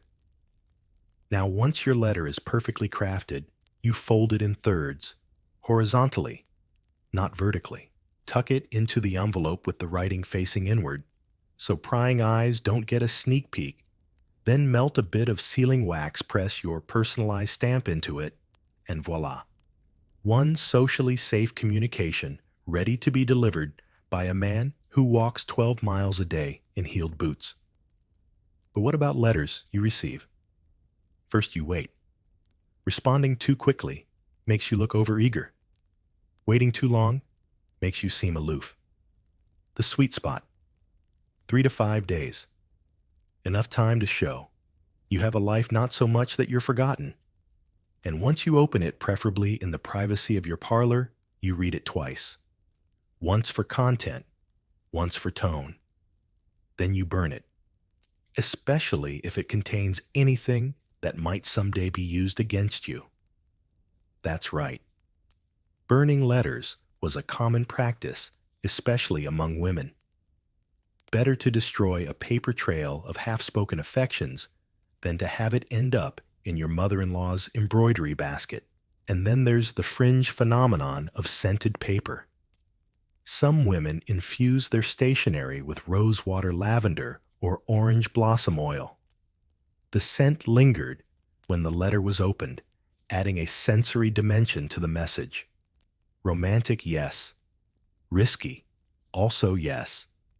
Because if your letter smelled, it meant something. Even a faint scent could be interpreted as flirtation or worse evidence. One faint whiff of bergamot, and suddenly your name is being whispered behind fans. Letters were also tools of passive aggression. A slightly cooler sign-off, a shorter line, count a change in ink color. These were signals. A letter ending in "with sincere regards" instead of "your affectionate friend." That's a downgrade, a sudden shift from "my dear" to "Miss Social Warfare." And then there's the dreaded crossed letter. Imagine you've run out of paper and need to say more. Instead of starting a new sheet and risking seeming excessive, you turn the paper 90 degrees and write over your original lines, forming a literal grid of text. Economical, yes. Legible, not even a little.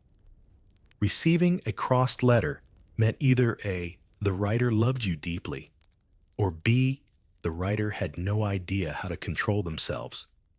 Historians still can't agree. One woman, Eliza Smithson of Bath, was famous for sending 12-page letters entirely in crossed format. No one knew what they said, but everyone agreed she was committed. Letters were also your lifeline when ill or traveling. If you couldn't attend a dinner, you wrote a note of regret. If you were mourning, you sent letters in black-edged envelopes.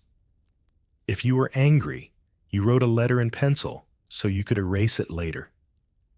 Or, if you were feeling especially theatrical, you wrote one in ink, then tore it up dramatically and pretended it had been mailed. Of course, none of this was fast. The post was reliable, yes, but slow by today's standards. You sent a letter on Tuesday, received a reply by Friday, and still felt you were on top of your social duties. There were multiple daily deliveries in cities, and some particularly eager women would sit by the window watching for the postmen, like Victorian fangirls waiting for concert tickets. And yet, despite the stress, the performance, the risk of scandal by scented paper, many women loved letter writing.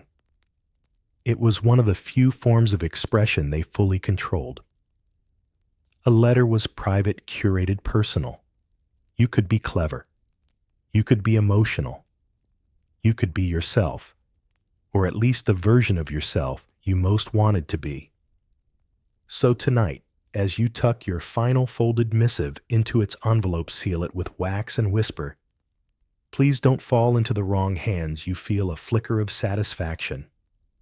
Because in a world where speaking too freely was dangerous, writing became an act of quiet rebellion, and your rebellion smells faintly of lavender and heartbreak. You've written your letters.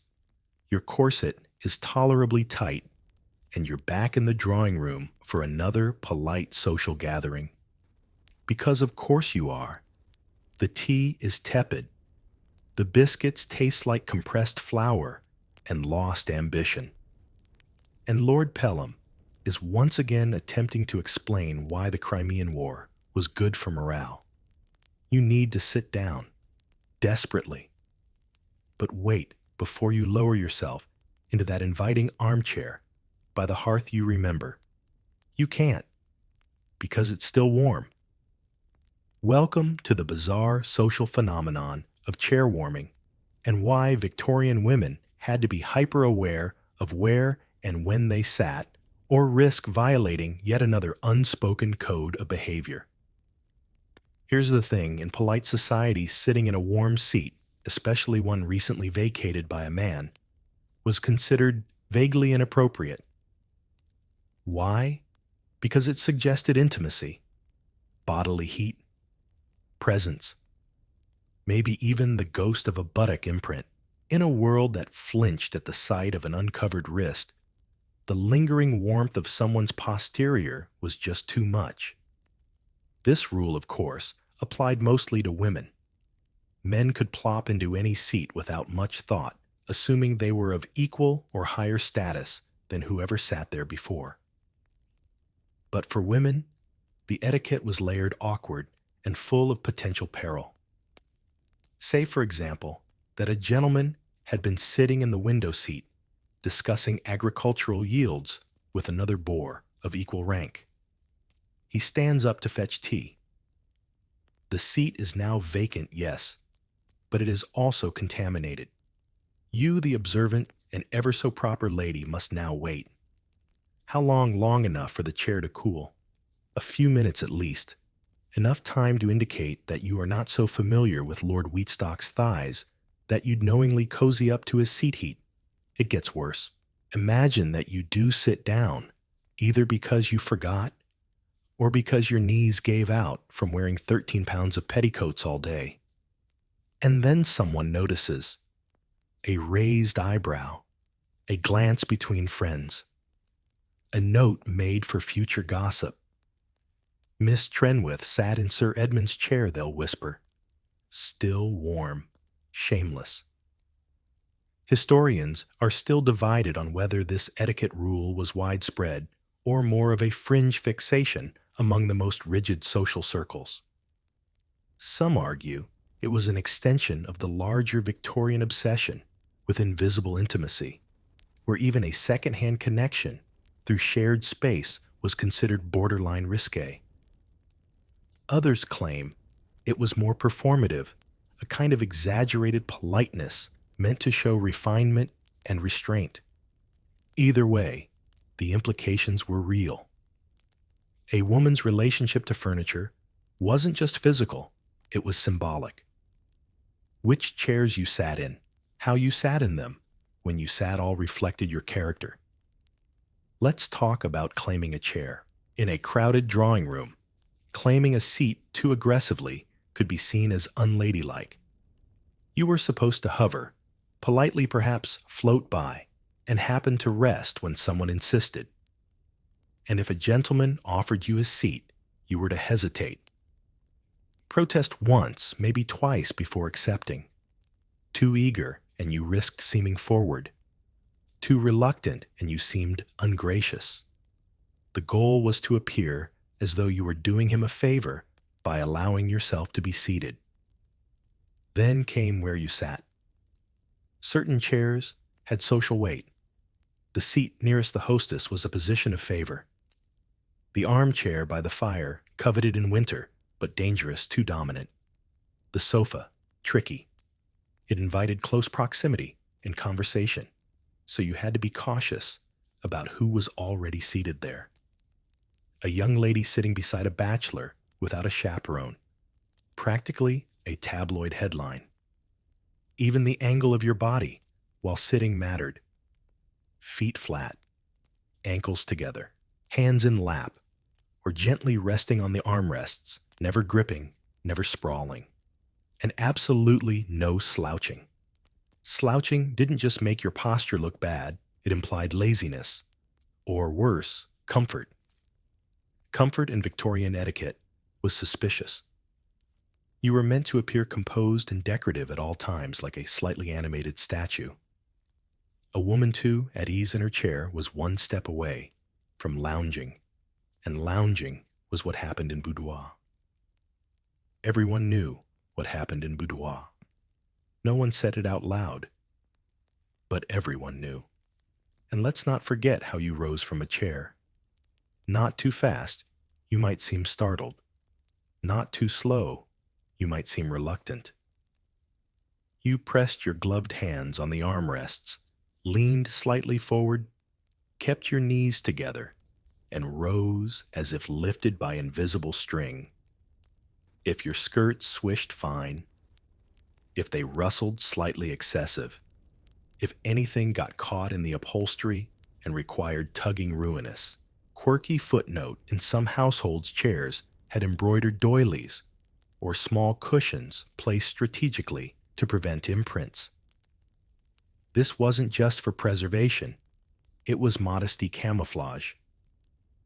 If someone stood up and left a slightly flattened cushion behind a new cushion, could be swapped in before the next sitter arrived, ensuring no one had to confront the horrifying reality that human bodies compress things.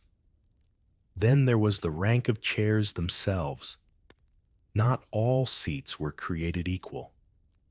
Wingback settees and carved walnut armchairs were for senior guests. Delicate, spindly chairs or ottomans were for young ladies. A governess, for example, might be directed to a piano stool upright, unpadded, just uncomfortable enough to remind her of her station.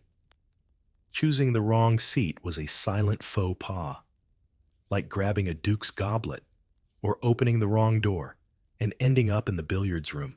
There's even a recorded incident, possibly embellished, of a young woman accidentally sitting in the club chair of a male guest. It was still warm. He hadn't gone far. The awkwardness that ensued reportedly ended a budding courtship, though some versions say it started one instead. Historians, of course, still argue. So now, back to you. You're hovering, carefully scanning the room. That chair by the fire is empty. But it was occupied moments ago by Captain Frobisher, whose fondness for plum wine is second only to his fondness for reclining with a sigh. You decide to wait. Casually perch on the edge of a nearby footstool. Smile serenely. Show the room you are neither so bold as to invade a man's warmth, nor so fragile as to collapse without cushioning. A woman of elegance, of restraint, of internalized seating anxiety. And when another chair opens, fully cooled, socially neutral, with just the right balance of form and fabric, you glide into it with the poise of someone who's spent her entire life preparing for this exact moment. You have sat correctly, with dignity, and your ankles never once betrayed you. So, you've claimed your seat with all the grace of a duchess on a cloud, managed to fold yourself into it without flashing a single petticoat ruffle, and your posture is textbook.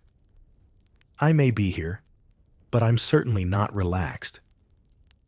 But now, you've reached the most treacherous terrain in the Victorian household, the parlor. Not the ballroom, not the dining room, not even the famously passive-aggressive breakfast nook. No, the parlor, that gentle, floral-scented arena, where reputations were built, broken, and embroidered over. Let's get this straight. The Victorian parlor wasn't just a sitting room. It was the social proving ground, the place where guests were received. Conversations were curated. Opinions were lightly expressed and immediately retracted, and where women, especially young unmarried women, had to operate like secret agents of self-preservation. As you cross the threshold into the parlor, you're already being observed. Not obviously. No one's lunging at you with a measuring tape. But the moment you enter, every pair of eyes is taking silent notes. Your entrance graceful or hesitant. Your gloves clean or slightly too worn. Your escort brother, cousin, or a friend. You must greet the hostess first. Always. A simple nod won't do. You need a slight curtsy, a few pleasantries. What a lovely arrangement of rhododendrons, and if appropriate, a compliment that toes the line between sincere and sycophantic. Too gushing, and you're tiresome. Too bland, and you're cold. The goal is to sound as though you've thought about her parlor often, but never dared say so until now. Then, if the room is full, you must select your spot carefully. Remember all those chair rules from earlier. They apply here doubly. But now, there's an added layer: conversation zones. The parlor is socially zoned like a chessboard. Near the fireplace, that's where the older ladies tend to gather. By the piano, young hopefuls and gossip merchants. Near the window, dangerous too, exposed both to sunlight and scrutiny. You find a spot on a love seat that already has a chaperone-friendly matron perched on one side. Perfect. You're immediately seen as respectable and not lurking for flirtation. The cushion is slightly sunken, and you're 90% sure someone else sat here earlier, but it's cooled enough to pass etiquette muster. Then begins the parlor dance small talk. Not real talk. Not opinions. Not honesty. No, no. This is delicate dialogue. You might discuss the weather chilly for July. Don't you think the most recent charity fete? Such lovely bunting. Or a recent sermon inspiring and, dare I say, brisk. But the second you drift toward controversy, say the Irish question, or even a bold thought about Mrs. Montgomery's too blue bonnet, you've overstepped. You nod more than you speak. You laugh gently. You speak only when spoken to, unless you're introduced to the group and prompted with a question. It's not a conversation, It's a performance of harmony. And then there's the piano, the parlor's crown jewel and its greatest curse. If you play, you must pretend not to want to. The hostess may say, "Won't you favor us with a piece?" You must demur at least once. "Oh, I'm out of practice. Only if no one minds." You may even protest twice. But refuse a third time, and you risk looking like a killjoy. Accept too eagerly, and you look hungry for applause. It's a game of humble brinkmanship. When you finally sit, you play something modest, a light waltz, a Chopin prelude. Not your most impressive piece. Something to say I am educated but not I'm auditioning for the Paris Conservatoire. Unless, of course, you're trying to attract a certain someone. Then you might slip into something with a little flair and a well-placed crescendo. Social Seduction by Sonata. Now let's talk about the sofa rules, a subsection of parlor etiquette so specific it deserves its own ministry. Sofas were dangerous. They allowed proximity. They encouraged conversation. And worst of all, they had no armrests to create physical boundaries. A young woman sitting on a sofa with a gentleman especially alone was playing with fire. Not literal fire, that's the hearth, but reputational combustion. That's why the presence of a chaperone was vital. A watchful aunt, a strategically positioned cousin, someone to ensure that all dialogue remained within the bounds of propriety, and no one reached for a second cushion. If you must sit on a sofa with a man, make sure there's at least 12 inches of daylight between you and a clear path for escape should anyone sneeze suggestively. Oh, and never, never lie down. Not even partially. Not even for a moment. One leg folded beneath you, scandal. Feet curled to the side, indecent. The sofa is not your sanctuary. It's your tightrope. If you do not play piano, you may be asked to read aloud. Another minefield. Your voice must be clear, but not theatrical. If you read poetry, you do so without making eye contact. Eye contact implies you feel things. Not aloud. Choose a passage with just the right balance of meaninglessness and moral clarity, perhaps something about lilies. And then the refreshments arrive. Tea is acceptable. Water is preferable. Anything alcoholic, even a polite sherry, must be sipped slowly and with a look of prayerful gratitude. Biscuits. Take one. One. No refills. If you drop crumbs, you're a disaster. If you decline entirely, you risk insulting the hostess. It's a biscuit tightrope, and your entire digestive tract must perform with precision. Finally, after a solid hour of saying absolutely nothing of consequence while carefully holding your teacup, like it might explode, you prepare to leave. Not immediately, mind you. You must wait for the appropriate lull in conversation, ideally when someone else has already made motion to stand. You never want to be the first to leave. That's dismissive, the last clingy. So you stand, thank the hostess, compliment the tea again, say nothing about the biscuits, curtsy gracefully. Back toward the door, never turn your back too quickly, and float out like a ghost who respects social order. Once outside, you breathe again. You can slouch, laugh, curse your corset, and replay that moment when Mr. Penbrook's cuff brushed your sleeve and nearly gave you heart palpitations. But in the parlor, you were perfect, restrained, decorative, slightly floral, and no one, not even the keen-eyed Lady Weatherby, saw you shift your weight on the sofa. Victory. So there you are, positioned with precision on a stiff-backed settee in the parlor's least scandalous corner posture, divine hands delicately folded atop your lap. You've survived, tea evaded the piano bench, and haven't once mentioned politics or indigestion. But even as you master every rule, from fan twirls to conversational curfews, there's one silent scandal that could bring it all crashing down your ankles.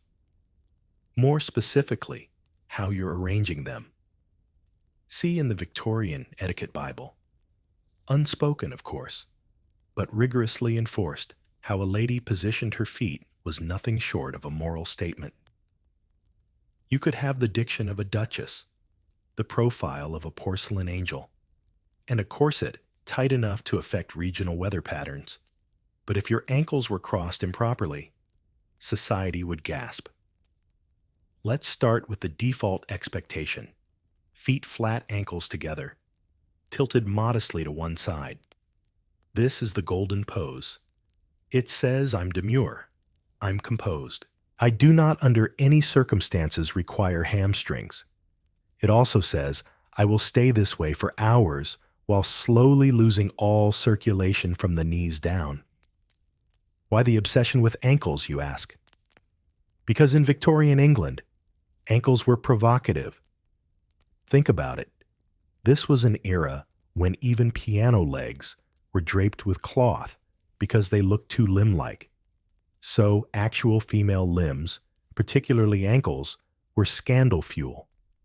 An accidental flash beneath a skirt hem could send a room into hushed disbelief.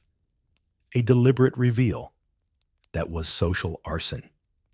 Historians still debate whether this particular fixation stemmed from genuine modesty or a kind of repressed social thrill-seeking. Some argue it was the one safe place for Victorian minds to park their curiosity. After all, everyone has ankles, but in this prim society, acknowledging them bordered on risque. It's the same reason why glimpsing a wrist at a ball could inspire fevered poetry. When everything is hidden, even the most mundane exposure becomes electric. Back to your seat. Crossing your ankles at all risky. Crossing them tightly. Downright improper. You're subtly implying relaxation. Worse rebellion. Even worse comfort. The trifecta of impropriety. Only very young girls or fashion-forward women on holiday read away from judgmental aunties ever dared such a thing. Now crossing your legs at the knee. Unthinkable. This wasn't just rude. It was vulgar. Legs crossed at the knee pushed the line of your dress upward, shifted your posture from vertical to suggestive, and risked highlighting the very curve society pretended didn't exist. Cross your legs in mixed company, and you might as well stand on the parlor table and declare yourself lady of loose tendencies and comfortable pelvises. Even magazines got involved. Etiquette guides included illustrations of proper foot positioning, often drawn in a style more commonly associated with furniture diagrams than anatomy. One popular women's journal described ankle crossing as the physical betrayal of undisciplined thought. Imagine being called out for rogue introspection just because your toes pointed the wrong way. There's even a documented case, possibly exaggerated, of a debutante who crossed her ankles during a garden party and was never invited back. Not because she started a fire, not because she insulted the vicar, because her left heel overlapped her right, and everyone saw. And that was enough. Let's talk about movement. Suppose you need to adjust your feet. Maybe your shoes pinch, or your legs have gone to sleep, because Victorian women were expected to pose like taxidermy swans. How do you move without suggesting you're actually in possession of legs? Answer discreetly. You lift your feet together, never apart, shift them an inch, and resettle them as though guided by divine footmen. No swinging, no bouncing, no casual dangling of the foot, like you're some French cabaret dancer waiting for a martini. And tapping your toe, absolute heresy. Any kind of rhythmic movement from below the hem was seen as fidgeting, a sign of boredom, nervousness, or worse musical inclination. Victorian society feared nothing more than a young woman with jazz potential. Shoes, too, came with their own rules. Slippers were indoor only and designed to be silent. A lady's shoe should not make noise when she walks. Heels where modest soles were thin, and boots laced all the way up, ensuring that if heaven forbid someone did glimpse your ankle, it would be shrouded in at least 3 layers of moral fabric. Even how you stood was scrutinized. If sitting was the test, standing was the exam. Feet together. Ankles not touching, lest you look knock-kneed. Toes slightly pointed outward, like you're about to curtsy at any moment, which frankly, you probably are. Shifting your weight from foot to foot. That implies impatience. Standing on one foot. Flirtatious. Standing pigeon-toed. That means you're untrained. And possibly French. And then there's walking. Oh, the choreography of Victorian strolling. You never rush. You glide. Ankles are hidden beneath layers of skirt, but your stride is everything. Too long, and you're striding like a man. Too short, and you're mincing, which some deemed affected. You aim for the kind of walk that says, I am heading somewhere unimportant, but with great dignity. Some girls trained for this, literally. They walked with books on their heads, practiced in front of mirrors, and adjusted their footfall to match the rhythm of acceptable grace. It wasn't about where you went, it was how you got there. Of course, rebellion existed. Some women crossed their ankles on purpose. Artists, actresses, American tourists. The kind of women who smiled at strangers and laughed without covering their mouths. Society judged them, feared them, gossiped about them, but also quietly envied them. There's even a diary entry from 1874 in which a young woman wrote, I sat as they do in Paris, ankles crossed like a boy. My aunt gasped, but I felt like a queen. That's how deep the ankle politics ran. A foot maneuver could feel like a coronation. So tonight, as you sit once more, your feet, flat ankles, gently grazing toes, tilted like obedient little arrowheads. You remind yourself this isn't just posture. It's persona. You are projecting virtue with every joint. You are anchoring your entire reputation between 2 embroidered slippers and a lifetime of balance. And should you ever just once cross your ankles and catch someone watching smile, like you know exactly what you're doing, because maybe, just maybe you do. You've survived the sitting, the standing, the conversational gymnastics, and the minefield of socially acceptable biscuit consumption. You are a master of the drawing room. But now you step outside. And with that, the great Victorian power signal flutters atop your carefully arranged curls. Your hat. If there's one thing that could expose your social status faster than an unsupervised ankle or a poorly folded fan, it was your headwear. The Victorian hat was not merely decorative. It was your passport, your class badge, your conversation starter, and in more than one unfortunate case, your birdcage. Let's be clear, going outside without a hat, unthinkable. No matter your rank purpose or weather forecast, a lady appeared in public with her head covered. Even just walking from carriage to shop or garden to church, your hat must be on. To leave the house bareheaded was to appear unchaperoned in spirit, immodest, impulsive, and possibly a socialist. But not just any hat would do. No. There was an entire hat hierarchy to navigate. What you wore depended on your age, marital status, income activity, time of day, and even your geographic location. And heaven help you if you confused an outing hat with an afternoon bonnet.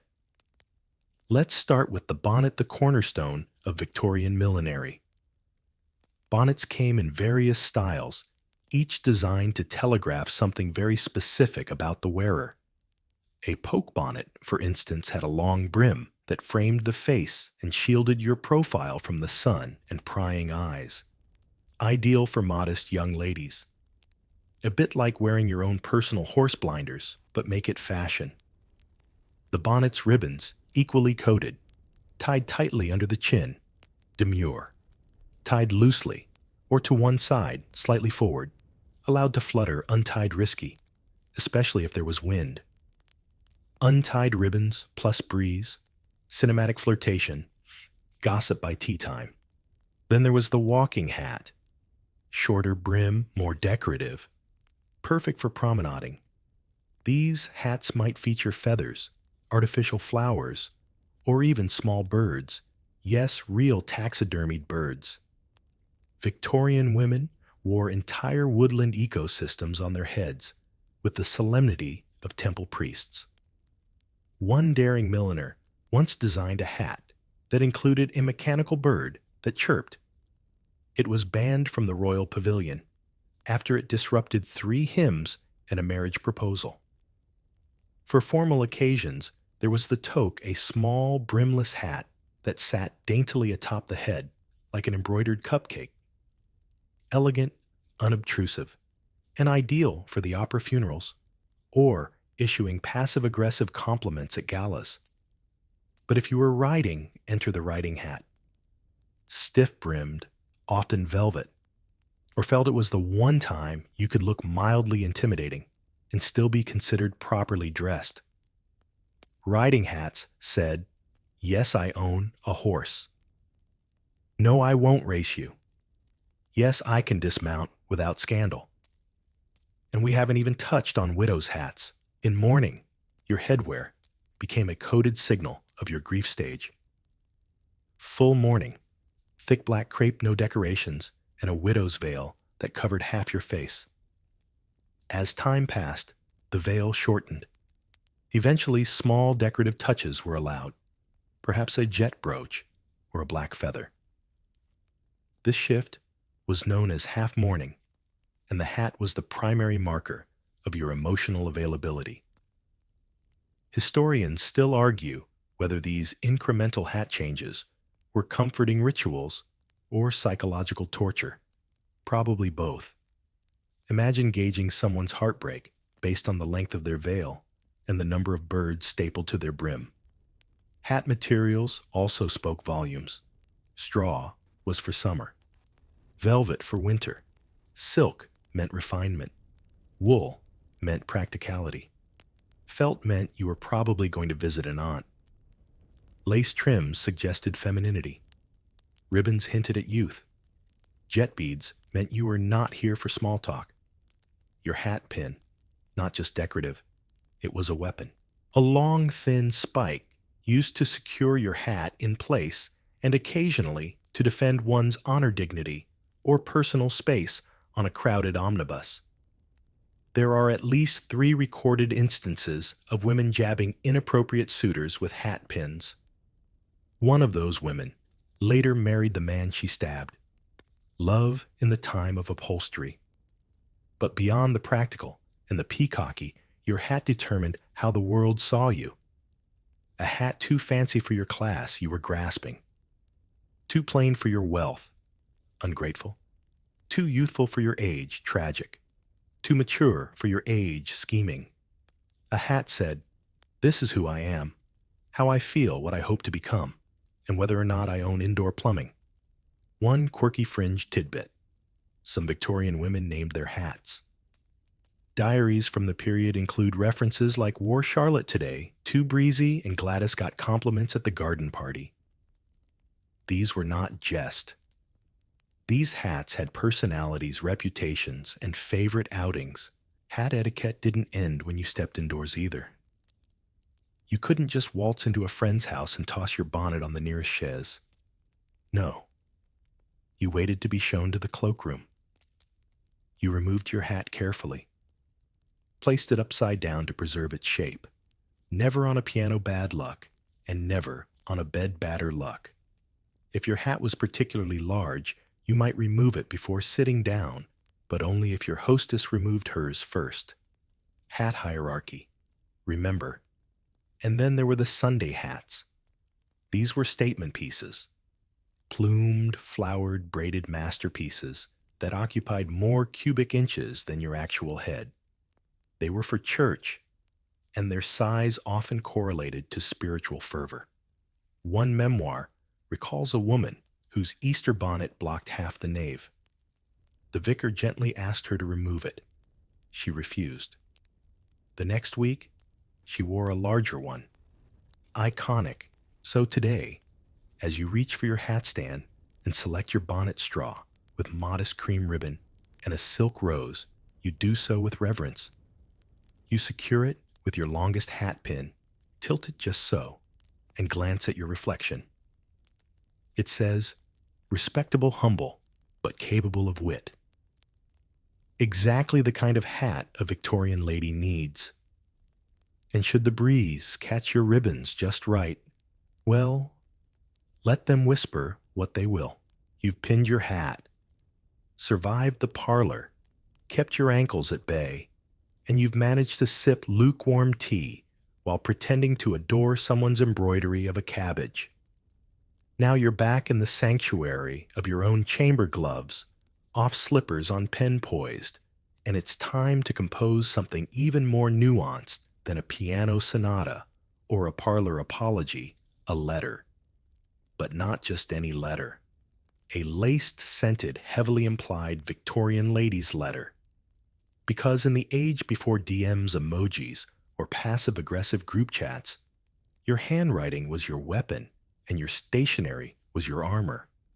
And sometimes you needed a little extra something to express what Victorian words could not, like perfume, or invisible ink, or carefully torn corners. Let's begin with the paper. Not just any parchment will do. You reach for your finest stock ivory, not white. Ivory suggests softness. White is too stark, too medical, too desperate. Your name or initials are embossed, never printed. And the edges? Smooth unless you're feeling very flirty. In which case, a deckled edge, those charmingly frayed borders, is your barely legal scandal. Then you reach for your ink black, for business. Blue, for friendliness. Violet, if you're feeling flirtatious.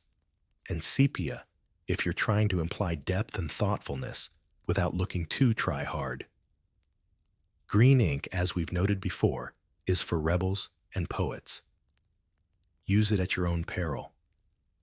But now you add your secret ingredient, scent. Some women dip their letter paper lightly in rosewater or orange blossom before drying it flat between books. Others dabbed perfume on a separate sheet and slipped it into the envelope as a scented decoy, allowing the fragrance to waft suggestively without risking a visible stain on the real message. Scented letters were Victorian code.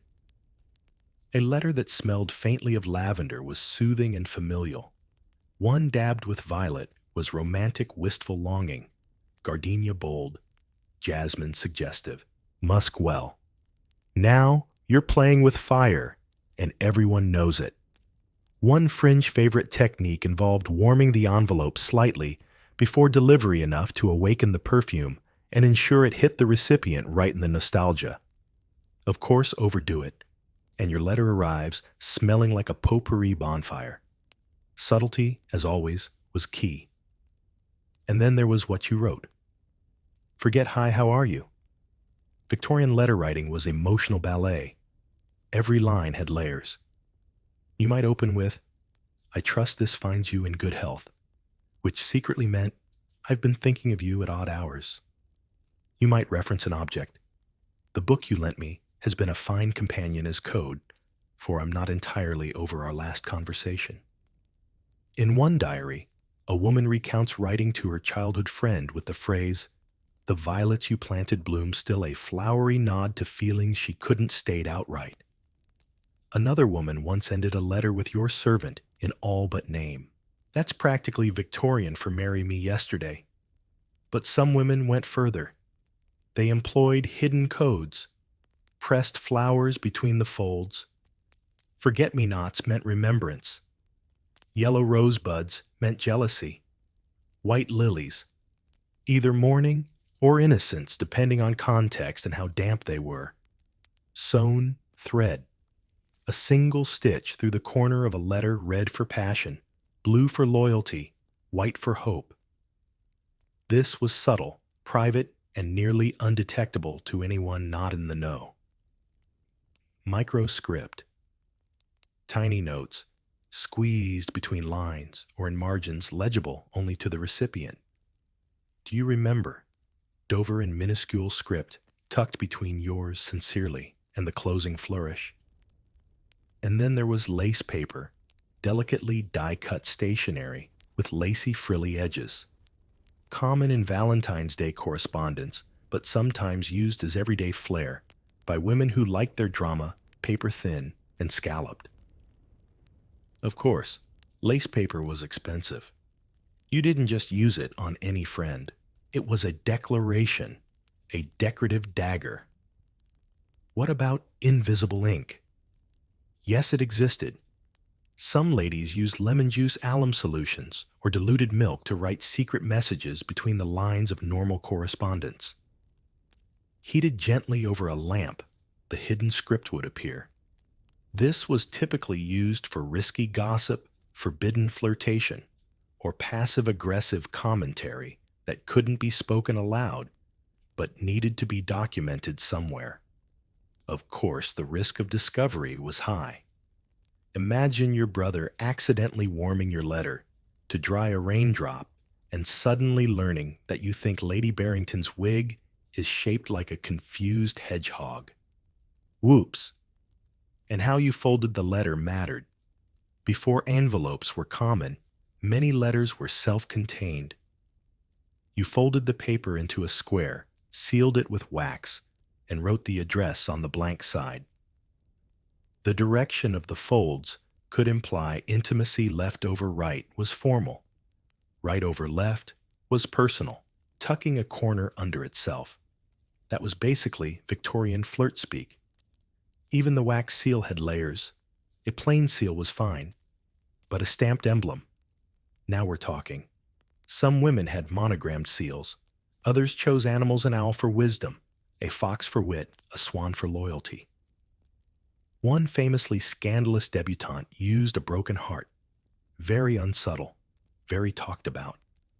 And finally, there was what you didn't write.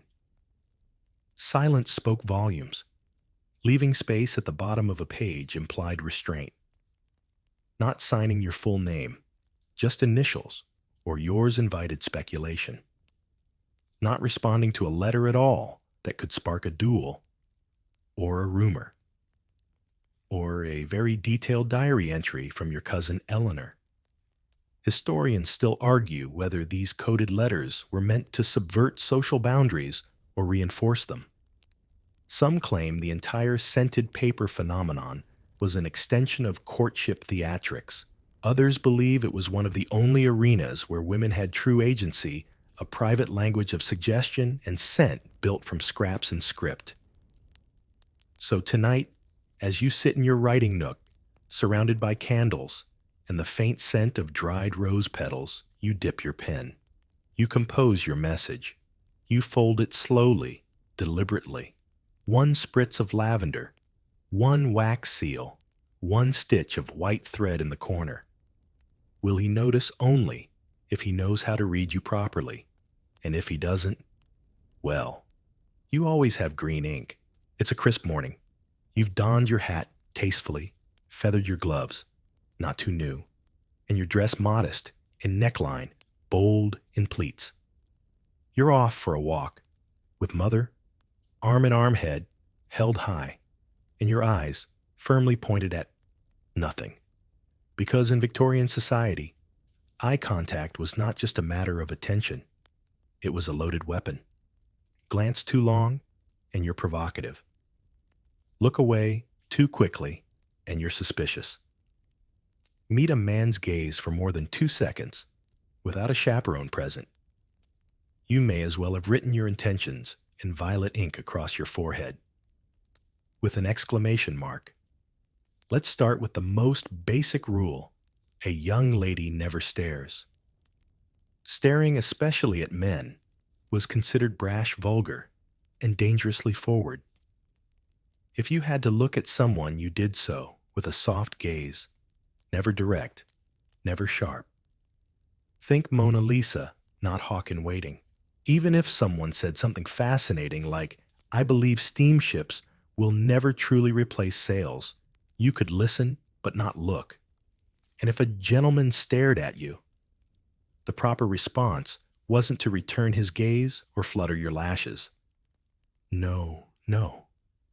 You lowered your eyes, modestly tilted your chin a fraction, and offered the faintest smile if you knew him. If you didn't, pretend the landscape just became extremely interesting.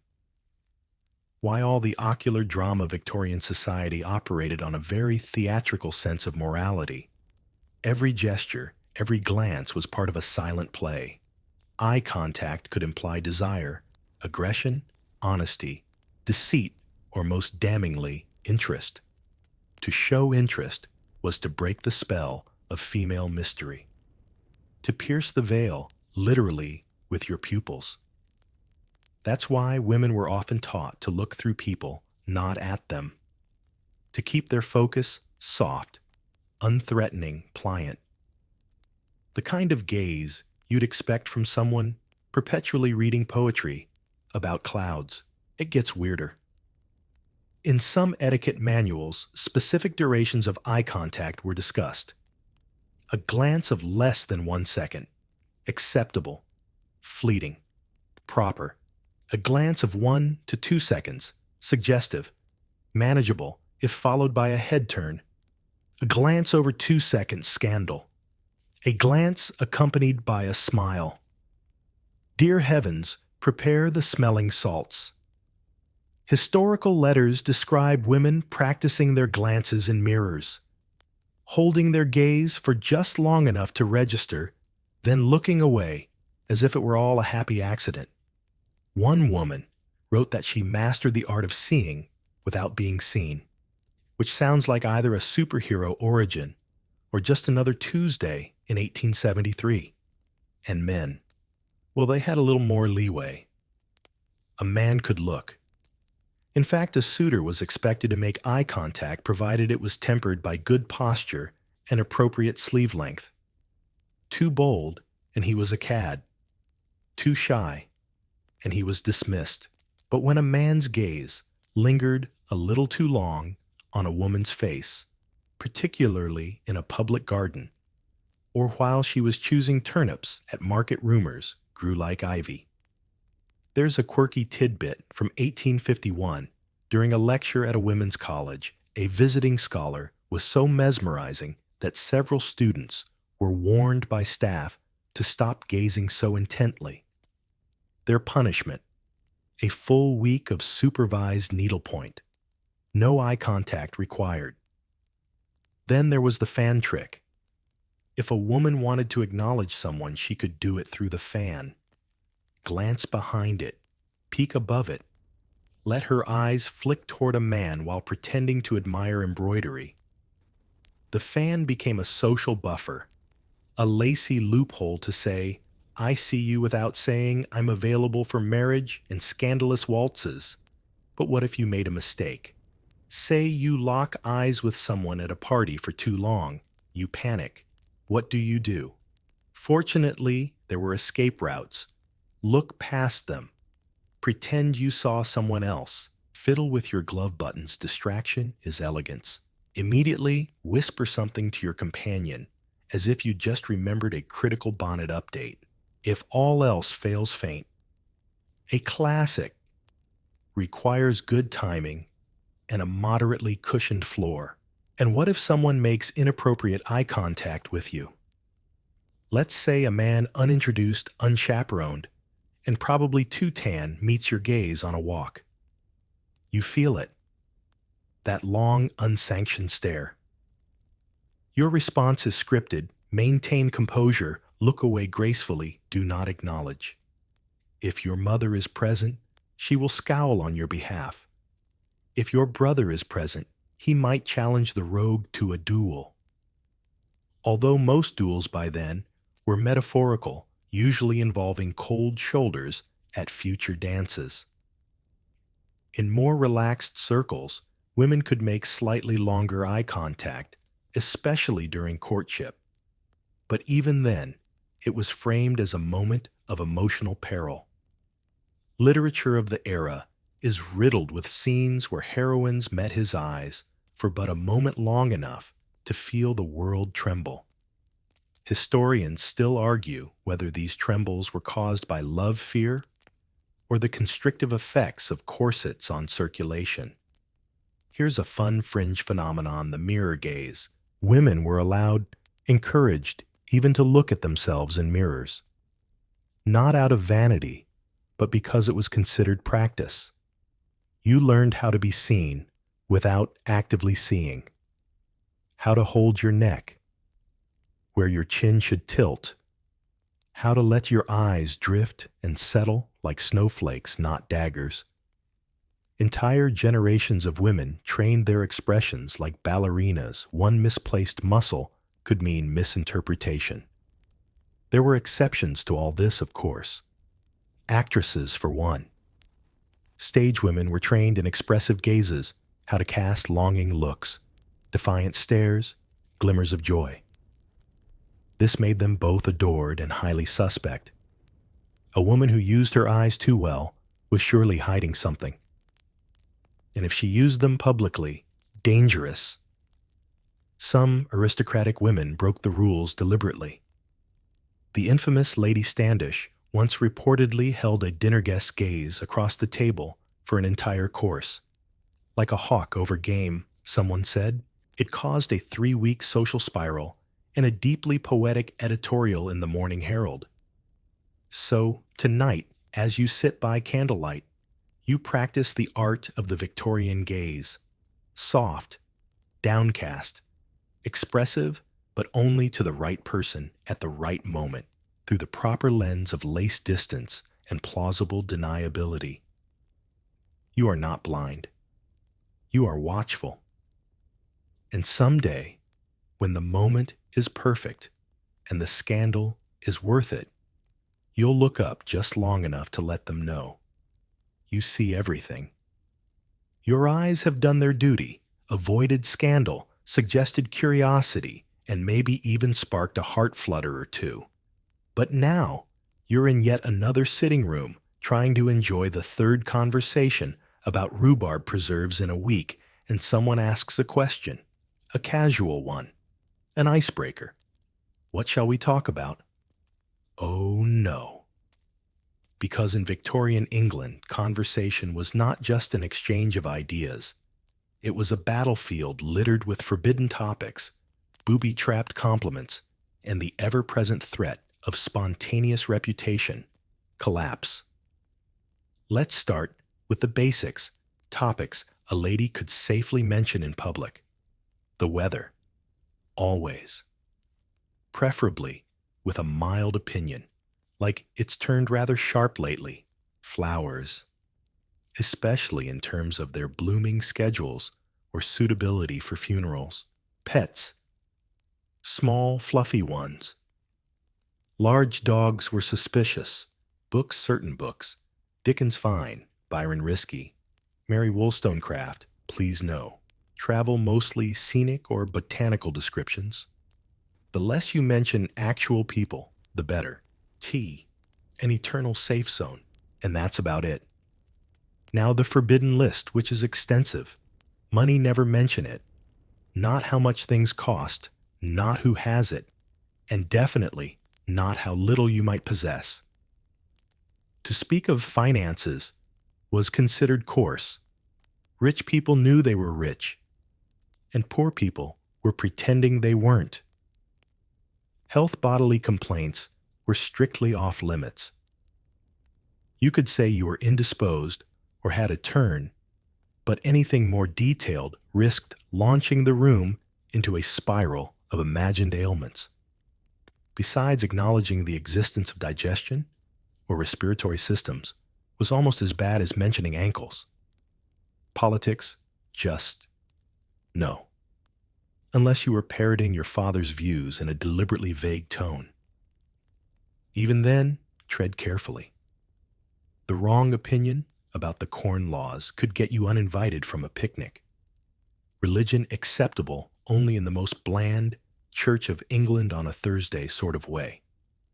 Anything evangelical or remotely Catholic was to be kept for whispered hallways. Feelings. Unless you're describing your fondness for a pet canary or your melancholy upon the falling of leaves, emotional transparency is a landmine. I was deeply moved is fine. I am lonely is a cry for help and social removal. But the most dangerous subject of all men. You do not bring up a gentleman unless he's royal dead, or both. Even referencing your own brothers or cousins too frequently could be seen as a subtle way of parading connections. And heaven forbid you mention a gentleman's appearance. One innocent remark about someone's shoulders, and suddenly you're branded as bold. This is where things get extra silly. Say you want to discuss someone you fancy. You can't say he looked well in his waistcoat. You must say something like his tailor seems particularly attentive of late, which somehow paradoxically sounds even worse. Victorian women became masters of the coded comment. Everything was phrased in terms of implication and deflection. I hear the Jennings boy is to travel north for the season. He's avoiding scandal. Miss Penfield has taken an interest in geology. She's spending a lot of time with that bachelor geologist. Lady Ramsbottom has redecorated her drawing room. She's spiraling. This delicate fencing match of language turned conversations into puzzles. Everyone spoke as if they were composing riddles, and everyone else responded as though decoding telegrams. Even praise was precarious. You couldn't just say, "What a lovely dress." That would suggest obsession. Instead, say, "The fabric catches the light so cheerfully." Complimenting someone's cooking directly was too familiar. Better to remark, "These biscuits are as light as the breeze that carried us in." And forget joking about anything. Sarcasm, irony, satire, all minefields. You might be hilarious, but you had to deliver your wit through such layers of modesty that most people missed it entirely. Some women became famous for this. One hostess was so subtle that it took her guests 10 years to realize she'd been roasting them all along. Now let's talk about what happens when someone makes a conversational misstep. Say someone says, "I've read the new poetry by that Shelley fellow." Everyone goes still. Eyebrows twitch, teacups hover. Because Shelley means emotion, which means feelings, which could mean atheism, which leads to chaos. Your job in this moment is to rescue the conversation. Change the subject, quickly. How interesting. Did anyone see the rhododendrons in Lady Barnstable's garden boom? Safety restored. The moment passes. This strategy had a name deflection with dignity. It was the social art of protecting everyone from the reality that people occasionally had opinions. But of course, rebellion simmered beneath the doily-covered surface. Some women used the rules against themselves to gain power. They made dramatic pauses. They dropped slightly improper terms, like feverish or French fashion, and then pretended to regret them. They crafted entire identities around being unconventional, while staying just inside the margins of acceptability. One fringe example, a woman named Georgiana Tolliver reportedly brought up the migration of frogs at every social gathering she attended. Why, no one knows. But it was odd enough to become her trademark. She was invited everywhere simply because people wanted to see if she'd do it again. Historians still argue whether Georgiana was socially tone-deaf or secretly brilliant.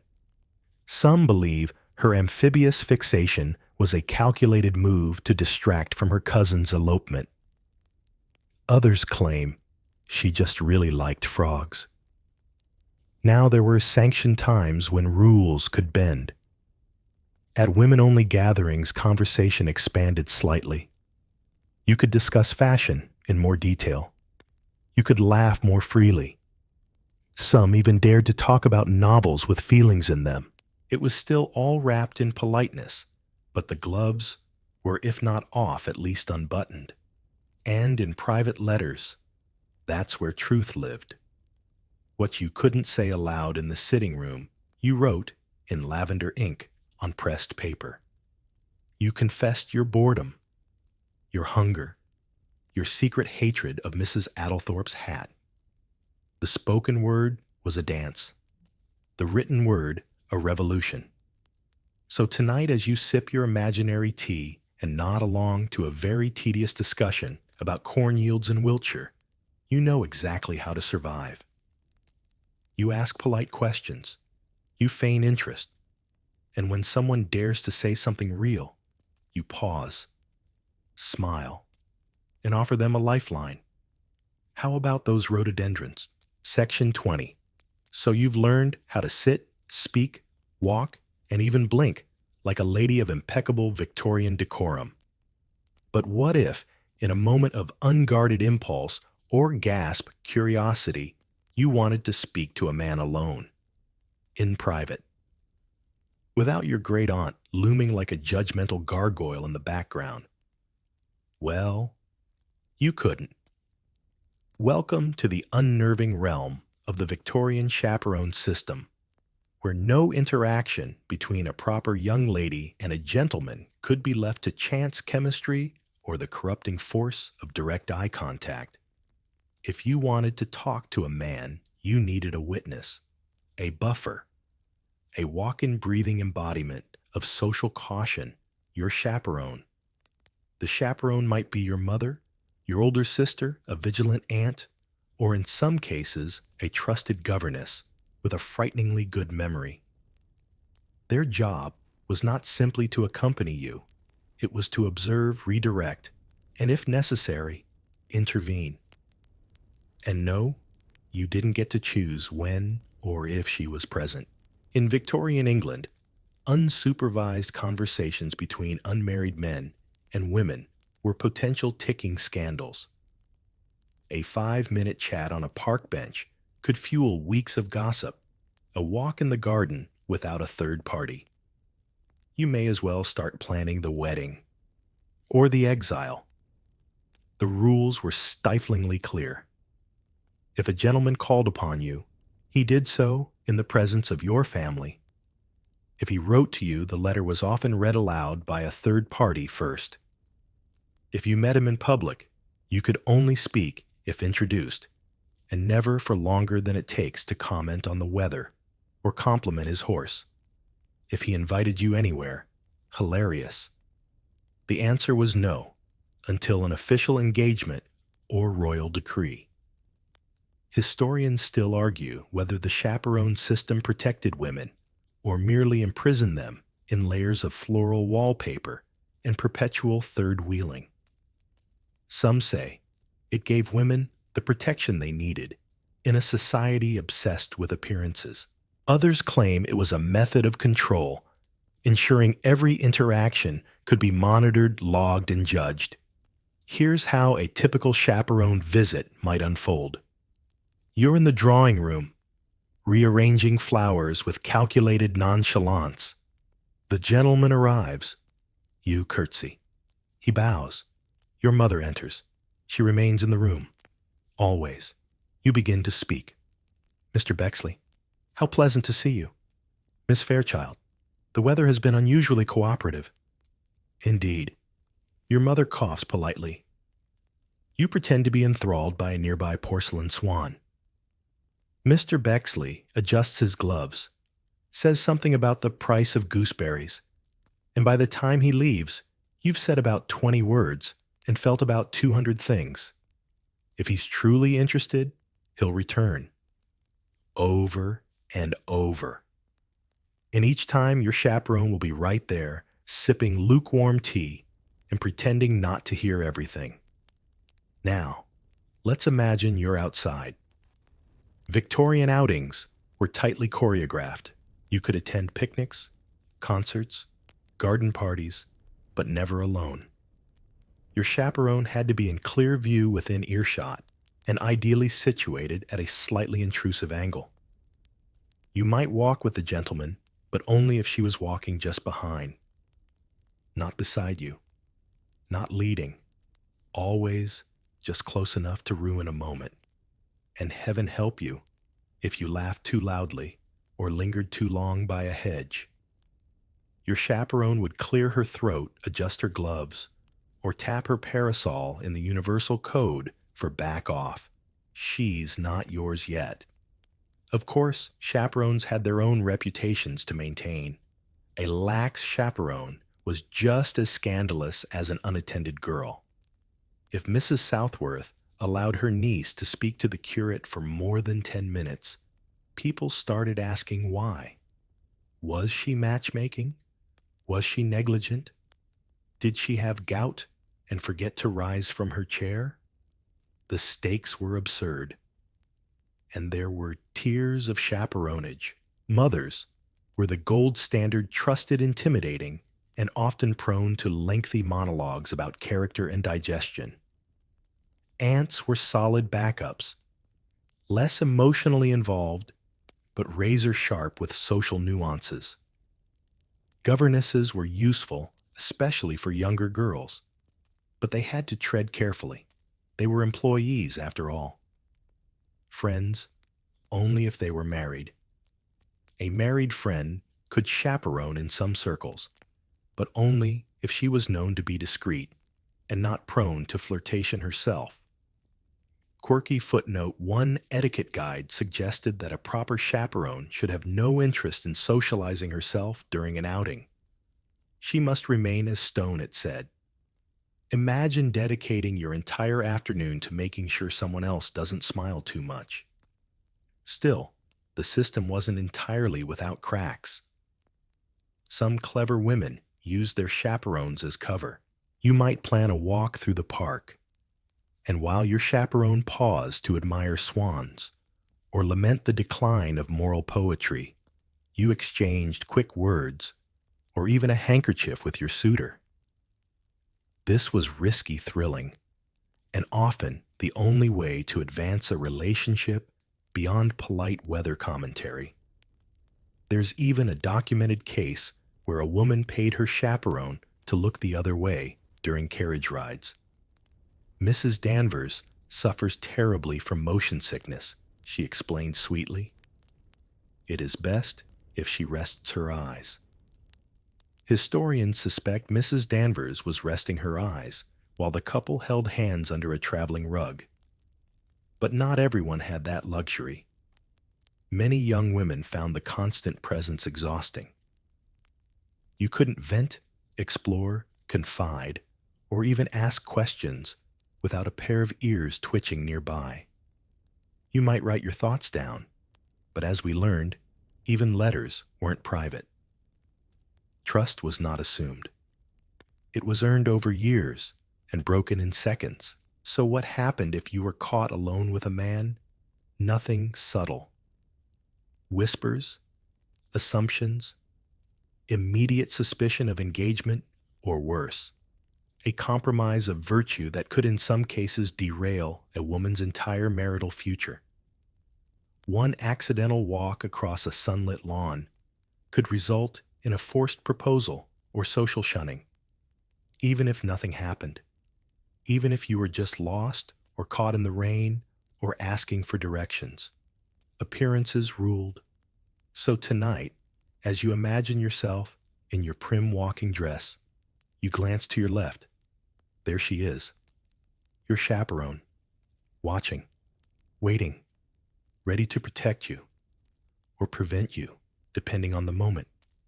And you realize every step you take is shadowed, not by danger, but by a very polite Very firm, very unshakable presence named Aunt Lavinia. You've withstood the chaperones, the language of lace, and the perilous world of conversational restraint. But now, it's time to enter the true Colosseum of Victorian etiquette. No, not the ballroom floor. That would be too obvious. We're talking about the precise pulse-raising, judgment-heavy ritual of the dance invitation. And to be clear, we don't mean the free-for-all dance floor chaos of modern weddings. Oh no. In the Victorian era, a dance wasn't just a dance. It was a statement, a strategy, a public declaration of alignment, interest, and possibly lifelong romantic consequences. It began with the dance card. You arrive at the ball after ensuring your gown is appropriate, your gloves spotless, and your chaperone within 3 feet, and you're handed a small, dainty booklet, often tied with a ribbon. Inside are numbered slots for each dance of the evening, perhaps 20 or more. Your job to fill them with gentlemen's names, but not just any names. Your dance card had to balance social obligation with subtle ambition. Family friends, dull cousins, and your chaperone's favorite vicar all required a slot. Leave them out, and someone would definitely notice. But too many safe names, and you'd find yourself waltzing your way into complete obscurity. Enter Mr. Possibly Interesting. He approaches, bows, asks, "May I have the pleasure of the 4th quadrille you accept?" Because etiquette demands you do not turn down a dance unless you're truly indisposed. You write his name carefully. The 4th slot is now sealed. And let's be clear, this isn't Tinder. You're not allowed to switch partners mid-dance or decide you're not feeling the vibe. You're locked in for 10 structured, heavily supervised minutes. And heaven forbid you accept 2 dances from the same man before you're engaged. That's where it gets dicey. In fact, this was one of the clearest social red flags of the era. Dancing twice with a man in a single evening meant something. It might not scream engaged, but it certainly whispered interested. And whispers traveled fast. Historians still argue whether this rule was designed to protect women's reputations or simply to keep the ballroom rotating like a genteel carousel. Some claim it fostered diversity of interaction. Others say it just turned courtship into a dance-based surveillance system. Now let's talk about the waltz. Ah, yes, the waltz. That slow, rotating, mildly scandalous embrace that changed the Victorian dance scene forever. When it first arrived in England, it caused absolute panic. Why? Because it involved touching. Real gloved, breath-sharing proximity. Before the waltz, dances were more like synchronized promenades. Partners barely touched beyond fingertips and exchanged more glances than steps. But the waltz, that was chest to chest, well corset to coat arms, around waists a brief yet blazing bubble of intimacy, right in the middle of a chandelier-lit battlefield. At first, only married couples or daring debutantes attempted it. But as the years progressed, it became socially acceptable with supervision. Your chaperone still watched from the sidelines like a hawk in Perils. One misplaced hand, one too long gaze, and suddenly the room was murmuring. Proper form was everything. The man's hand was to rest lightly at your waist, not your lower back, not your rib cage, the waist, and your gloved hand belonged delicately in his, not gripping like you're trying to anchor yourself through temptation.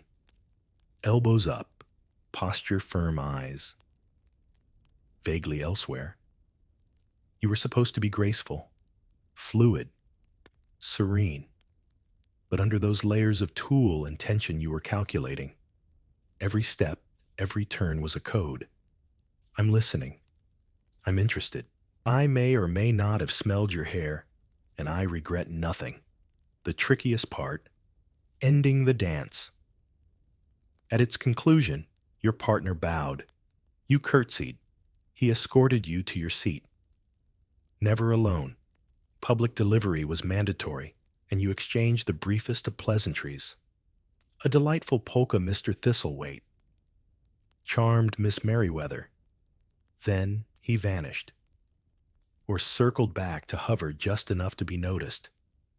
And here's a quirky fringe tidbit. Some women developed entire fan codes for dancing. If you held your fan closed while approached, it meant I am engaged for this dance. Slightly open, I might be convinced. Fully open and fluttering. Dear heavens, yes. Then there were the rare rogue moments. Suppose a gentleman you'd rather not dance with requests a slot. You can't just say no. That would be unladylike. Instead, you employ the classic, "Oh dear, I believe I am already engaged for that dance." But this comes with risks. If he checks your card and sees an empty slot scandal, you must now find someone to fill that slot immediately to maintain your alibi. It's social Tetris with hearts on the line.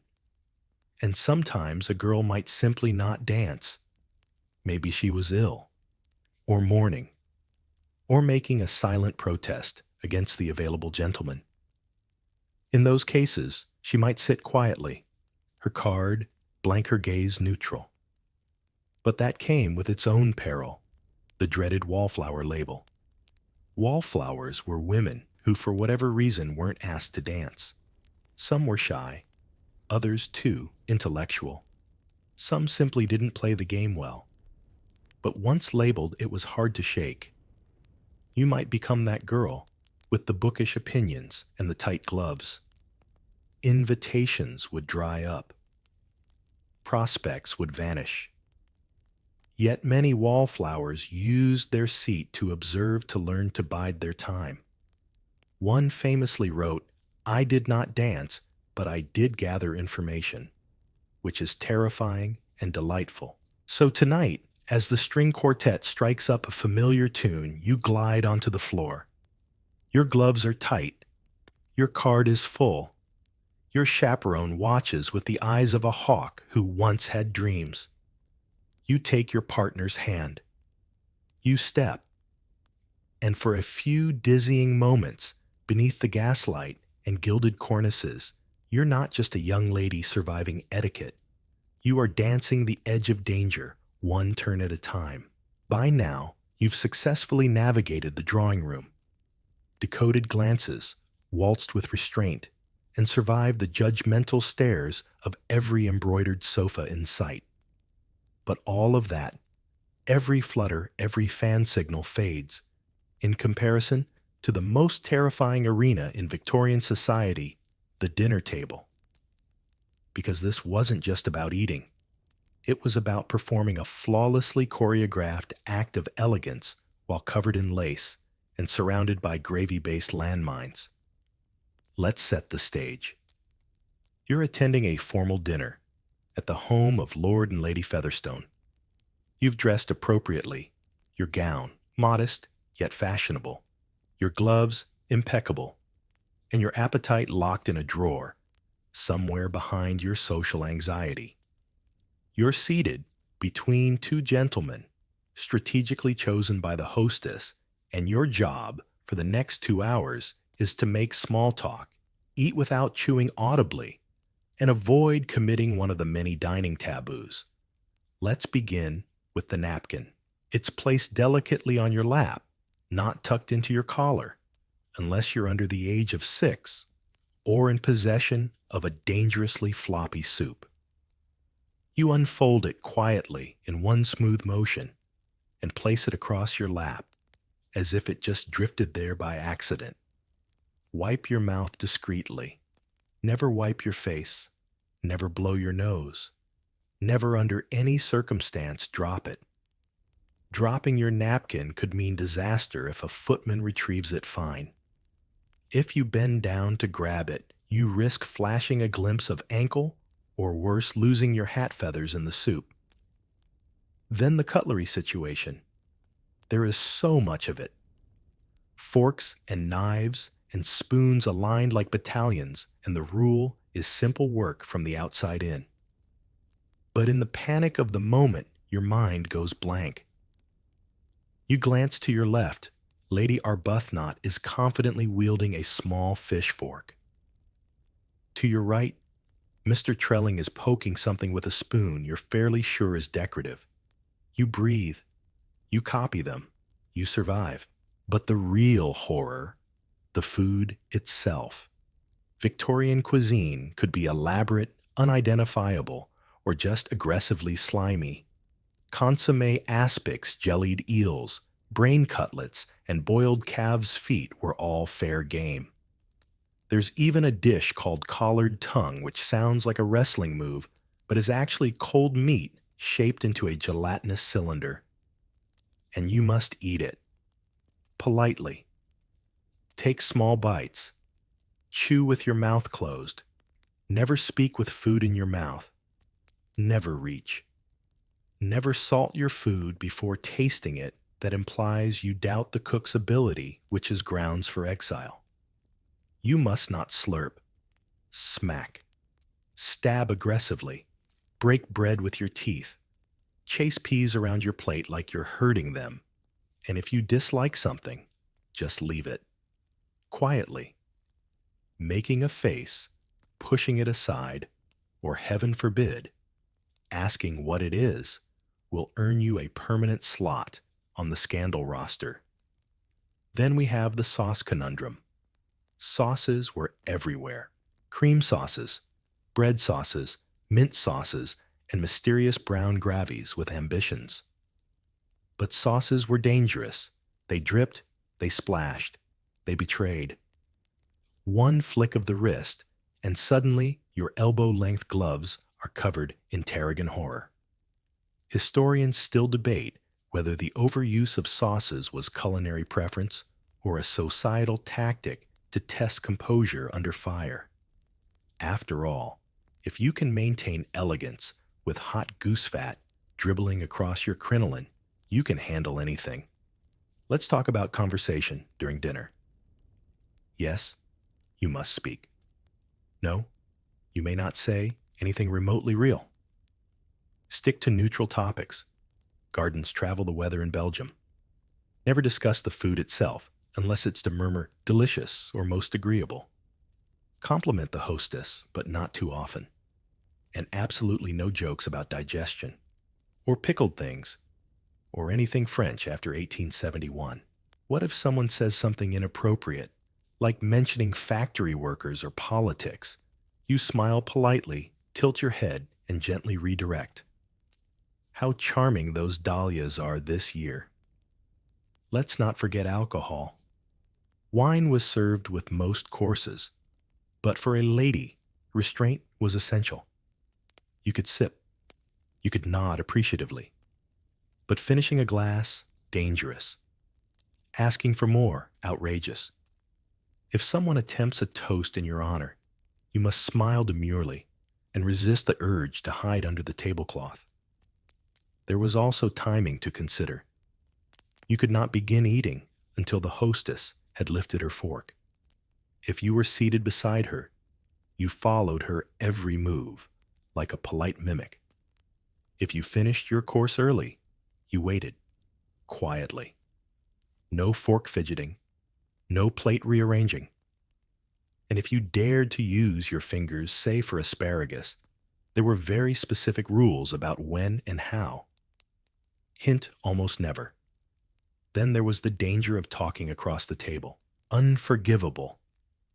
You may only speak to the person on your left or right. Attempting to shout a witticism down the table, like you're at a pub quiz, barbaric. The Victorian table was a stage, and your performance had a tight script. Here's a quirky fringe rule: never use your knife to scoop food, no matter how tricky the dish your knife was for cutting only. Scooping gravy with it, especially in public, was akin to declaring yourself a culinary anarchist, and the end of dinner. Even that was regimented. The hostess would give a subtle signal, perhaps a glance, perhaps a nod, and the ladies would rise. Yes, rise. Leaving their napkins behind, they would sweep out of the room like a bouquet of whispering ghosts, heading for the drawing room, while the men remained for cigars and politics. Once in the drawing room, you resumed your ladylike duties: polite conversation, quiet sighs, and pretending you definitely didn't almost sneeze into a salmon mousse. Historians still argue whether Victorian dining was a celebration of elegance or an elaborate endurance test. One commentator likened it to eating while holding your breath and reciting poetry. Others say it was the only time women were expected to speak, albeit about nothing. So tonight, as you picture yourself seated at a polished mahogany table surrounded by flickering candlelight and 8 types of cutlery, you remember you're not here to eat. You're here to impress. And maybe just maybe avoid drowning in bechamel. The soup has settled. The lace gloves are peeled away, and you've survived yet another night of social survivalism wrapped in silk and silent judgment. But now comes the most emotionally exhausting performance of all, one that requires no fans, no forks, no coy glances mourning. Because when someone in your life dies in Victorian England, you don't just grieve. You enter a rigid, multi-phase mourning ritual that could dominate your clothing, your social life, and your calendar for up to 2.5 years. Let's say your cousin, or heaven forbid your husband, passes away. Your sadness is expected, but your mourning behavior must be flawless. Starting with your wardrobe. You don't simply wear black. You wear mourning black. Matte, non-reflective, often dyed with logwood. Glossy fabrics like silk or satin, absolutely not. Nothing about you is allowed to shimmer. You become a moving shadow. For a widow, this period of deep mourning lasts at least 1 year and a day. During that time, your wardrobe is basically a fashion prison. Black bombazine, crepe veils, jet jewelry, and bonnets so heavy with symbolism they could double as tombstones. No jewelry unless it's jet or made from human hair. Yes, hair. Mourning jewelry often featured woven locks from the deceased worn in rings, brooches, or lockets. Romantic maybe, creepy undeniably. But it wasn't just what you wore. It was what you didn't do. No visiting, no attending social functions, no music, no smiling too much, definitely no dancing, and absolutely under no circumstances were you to be seen enjoying yourself. Even the stationery changed. Letters were written on black-bordered paper, and envelopes were edged in thick, mournful lines, as if the sadness was leaking out onto the page. After a year, you might shift into half mourning. This meant you could wear gray or lavender, but not both at once. Colors were still muted, and accessories remained subdued. You might rejoin society in small, controlled ways. A quiet tea, a restrained carriage ride, a conversation about lilies that doesn't end in tears. And yet, even in grief, the etiquette was competitive. One woman wore mourning for 3 full years after her husband's death, earning her the nickname, the Eternal Widow. Another was criticized for returning to church only 6 months after her brother's passing scandalous behavior, even though she had tripped and fallen into mourning to begin with. Historians still argue whether this elaborate grief etiquette offered comfort or cruelty. Some say it gave structure to overwhelming emotion. Others believe it was designed to police women's behavior, turning natural sorrow into a theater of endless denial.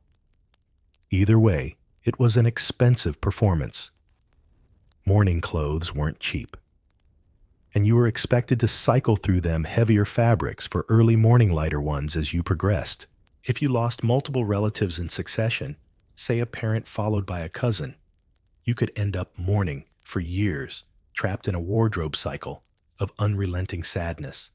And yes, men had mourning rules too, but theirs were simpler, shorter, and surprise, far more forgiving. A black armband, a dark suit, maybe a slight reduction in dancing. And after a few months, life resumed. Women, however, were expected to carry the visible burden of grief like a full-time job. To forget to mourn correctly could jeopardize not only your social standing, but also your moral reputation. A cheerful widow, untrustworthy. A laughing mourner, indecent. Here's a quirky little fringe fact.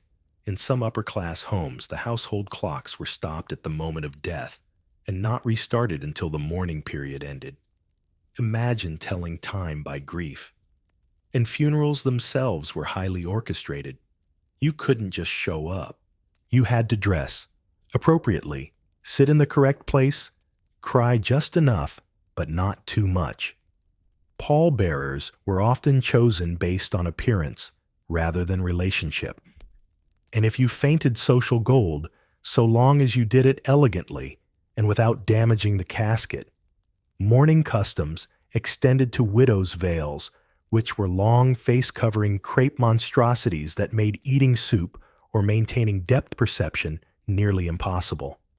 These veils were called weepers, and some were so long they trailed behind the wearer like ghostly trains. People described the look as walking through fog with the curtains drawn.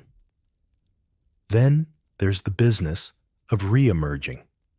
Once your mourning period ended, you didn't just wake up and say, "Well, back to peach-colored ribbons." You transitioned slowly, one muted accessory at a time.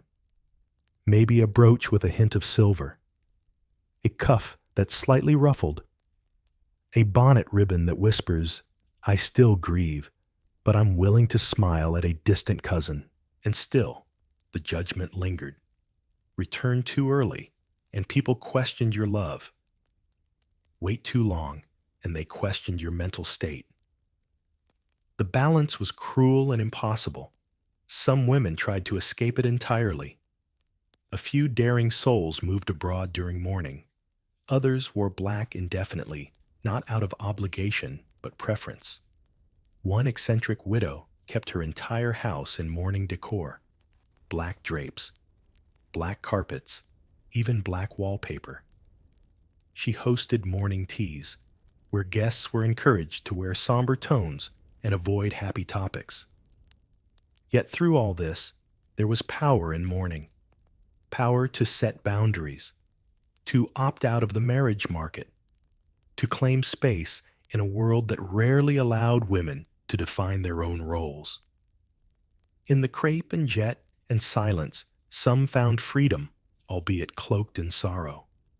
So tonight, as you imagine yourself in the flickering candlelight of a darkened drawing room, your dress is heavy, your veil drawn, and the room quiet, but for the ticking of a newly restarted clock. Your grief is visible, curated, and officially sanctioned. You sip your tea in silence. And for once, nobody expects you to smile. And now, finally, you let the veil fall away, not the mourning kind, but the gauzy, imaginative one we've worn together tonight. The corsets unclasp the gloves, slip off the ballroom. Hush fades. You're no longer balancing teacups, decoding fan signals, or avoiding eye contact like it's contagious. You're just here, still, breathing. The strange rules, the endless posture checks the swirling dance of Victorian expectations. It all melts into a soft, distant fog. Like a parlor mirror, gently fogged over hiding sharp edges, smoothing the outlines of a world that was at once impossibly rigid and absurdly theatrical. Let your shoulders sink into the mattress now. Feel the tension ebb away, like the final notes of a string quartet echoing down the hall. No more etiquette, no more whispered judgments. Just you, weightless drifting through velvet, dark stillness. The night deepens. The world outside hushes. The bustle of 1,000 silent rules, the creak of morning gowns, the clink of a spoon against bone china, all of it fades. What's left is quiet, safe, simple. You are no longer performing. You are resting. Let yourself surrender to that slowness, that hush. Let your breathing stretch out like a curtain being drawn. You've survived the unspoken code of an entire era. Now it's time to sleep, not under the rules of society, but beneath the calm of your own soft quiet. You did well tonight.